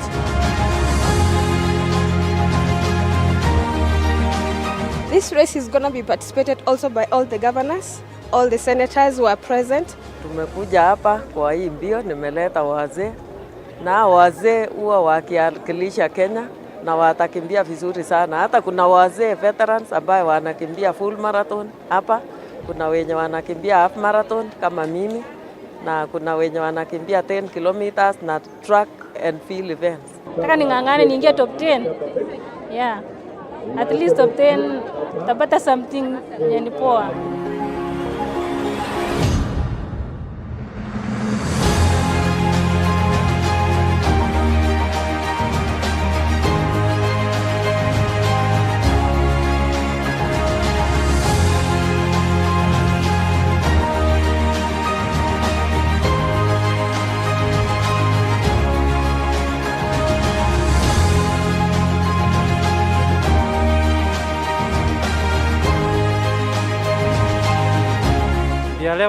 Leo ilikuwa competitive.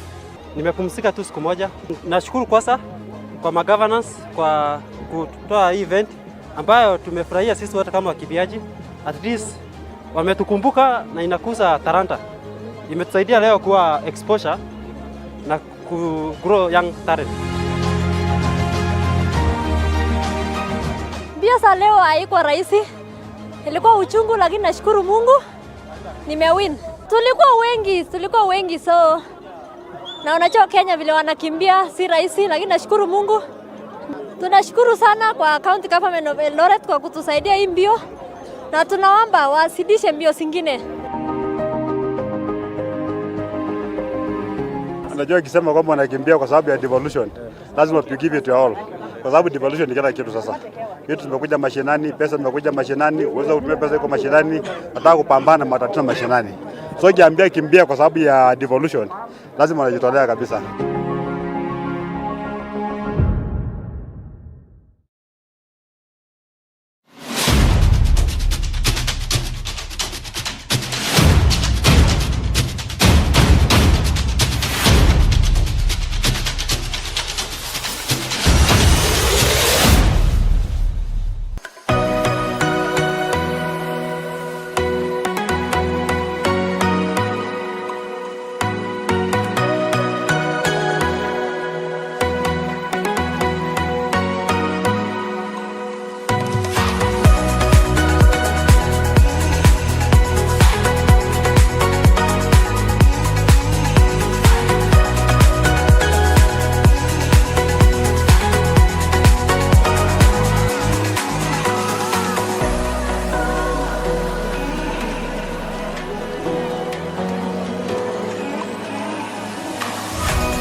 We have the VIP designated seats for our MPs, governors, and senators who will be coming in as the Deputy President comes in.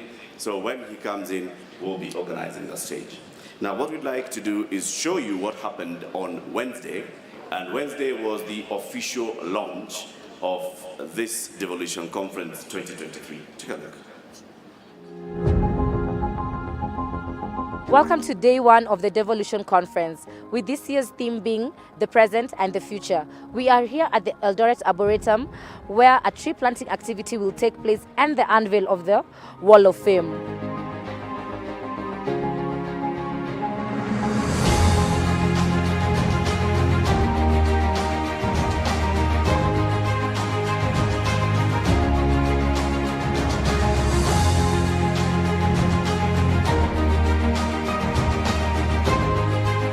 This morning, we are here at this arboretum in Eldoret town, where we are planting trees. All the governors, all the senators, and the president will be coming very soon to plant his tree.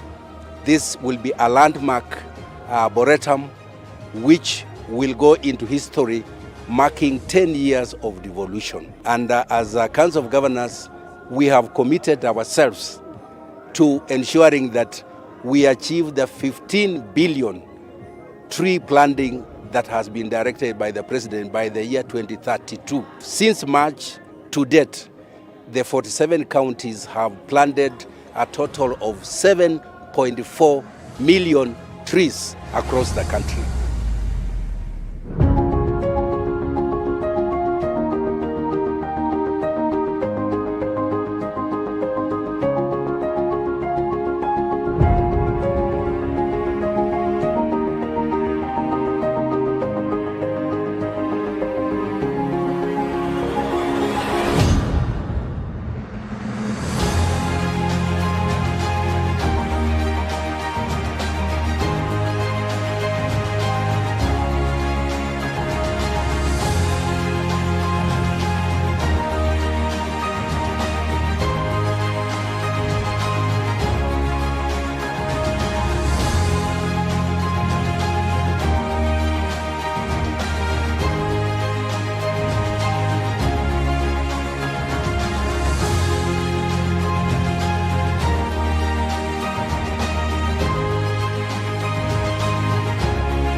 I'm privileged to attend the Devolution conference. I've been attending them since 2013 and I can see a lot of improvement on this one. The organization is superb and we are happy. And I'm particularly impressed by the address by His Excellency the President of the Republic of Kenya, William Ruto, on what he said, the support to devolution, the disbursement of funds to devolved units, and particularly to unleash the remaining devolved functions to the counties. Devolution inafanya kazi kwa sababu kila kitu imekuja ground.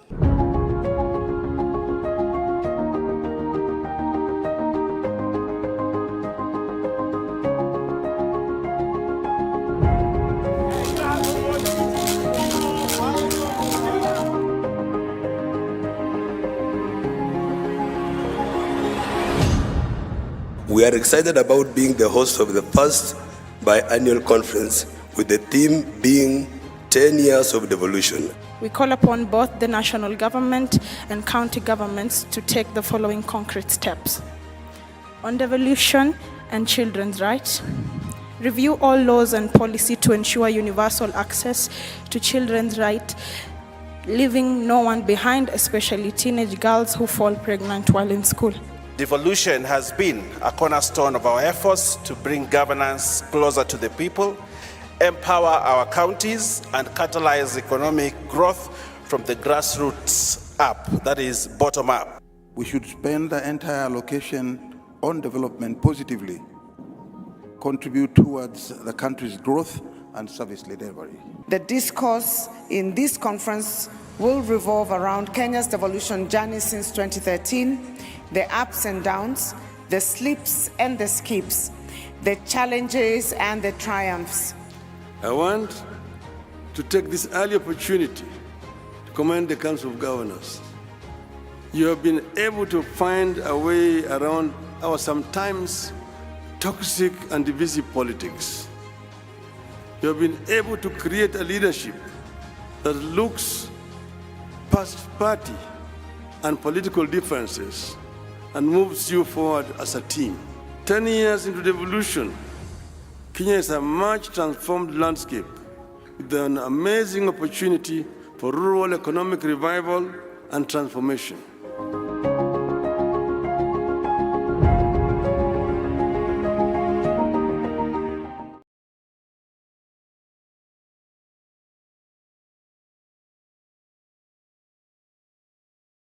We've had since morning. And allow me once again to request those of us who are still outside, kindly let's all come in, grab a seat and settle down before we have His Excellency the Deputy President join us for this closing ceremony. Na pia kama unakaa pale nyuma, tafadhali kwa heshima tunaomba tusonge mbele.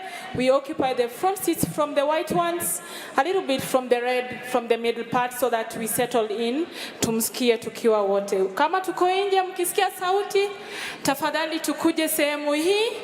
We sit down, we settle together and wait for His Excellency the Deputy President to arrive.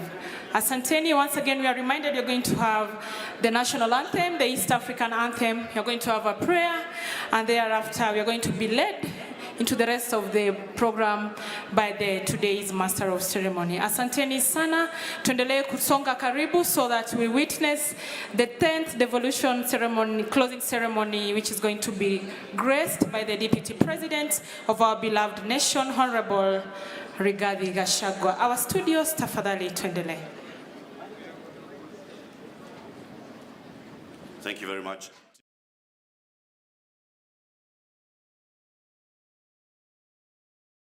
One interesting one. It has had its many wins, many gains, many challenges. The next video that we want to show you is recapping the journey of devolution.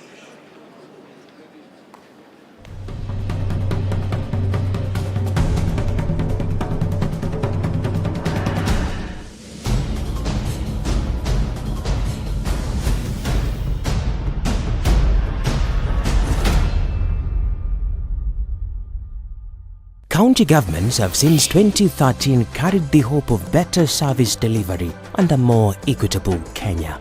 County governments are the real drivers of socio-economic development all the way to the village and community level. The journey of devolution in Kenya is inscribed in a book by the Council of Governors and published with the support of partners. This book highlights the transition from a centralized to a devolved system of government.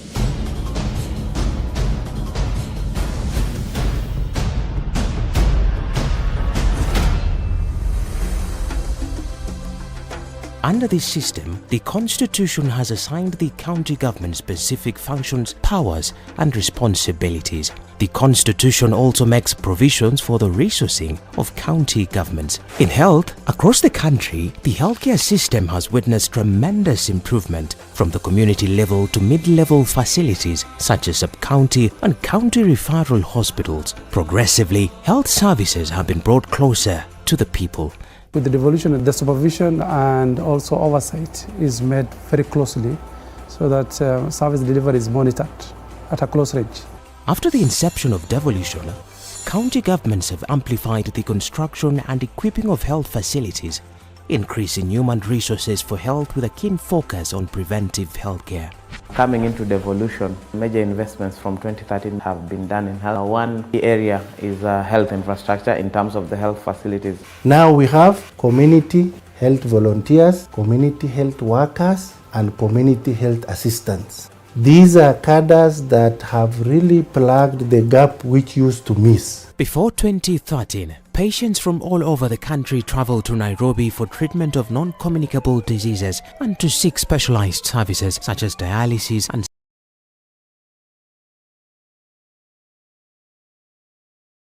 The boss is in so that we are just settled. If you have people on the other tent, our ushers together with the security team, maybe the studios, you can make me more audible so that other people may listen to what I'm trying to say. If you are standing outside, with all humility, we are requested to step in and occupy the seats. And then with the help of our ushers, tafadhalini, let's help us get people from the other tent so that we fill in this tent, so that we are settled for the event. Tafadhalini, kama mko nje and you could get my voice. Kwa heshima tujongee hii tent yenye iko hii sehemu ingine so that we are settled down and wait for His Excellency the Deputy President of the Republic of Kenya who will make his way any time from now to this event. Tafadhalini, our ushers and the security team, thank you so much everyone who is finding or making their way here. We also want to take this opportunity to recognize the presence of all senior government officers who are here, the governors of various counties, the senators, the members of parliament who are here, the development partners, all stakeholders towards this devolution conference. We acknowledge you and we urge you to feel at home. Asanteni. Our studios have still urged our people to join us. Thanks. County governments have made progressive actions to increase access and quality of healthcare for county residents. For instance, they have established relations with development partners and also implemented a facility improvement financing model, that is FIF, to give health facilities operational and financial autonomy. In the agriculture sector, in order to modernize farming, some county governments have employed village-based advisors, that is VBAs, to provide extension services for modern farming techniques. The VBAs have clusters of lead farmers under them for mentoring and monitoring. Tangu tuanze hii chama ya VBA, tumefaidika juu tumepata mbegu mpya juu tulikuwa tukipanda mbegu za ile ya Kikuyu. Kitambo sikuwa nikipata harvest in time. Lakini sasa hata kwangu sinunuagi unga. In an effort to embrace aggregation and joint marketing, counties have promoted farmers' corporations. These corporations help develop market linkages as well as negotiate for better prices for their members' produce. Watu hawakuwa pamoja, walikuwa wanauza vibaya. Currently, tunauza hayo matunda kwa 77 shillings, inabaki 70 shillings. Ile inaenda direct kwa mkulima. Additionally, county governments have partnered with the private sector development partners, and the national government to fund projects that are beneficial to the residents. Vulnerable farmers have been supported and are now engaging in agribusiness and value addition initiatives that attract a better income. County wanaweza kutulipia tuende mahali tukasome. Unaweza kutumia watu wakuja kwa msomese. Kitabu ziwawili ikaenda ikizaa. We have modern hatchery where we do sex reversal of tilapia fingerlings to have the all-male fingerlings through hormone treatment. County governments have addressed water scarcity issues in many parts of the country. In some counties, residents covered long distances in search of clean water, taking approximately 6 to 7 hours. County governments have established water service providers, drilled boreholes, constructed water pans, and installed water stations for the residents to get water closer to them. Kabla ugatuzi ilikuwa shida ya maji Kizingitini ilikuwa ni kubwa sana.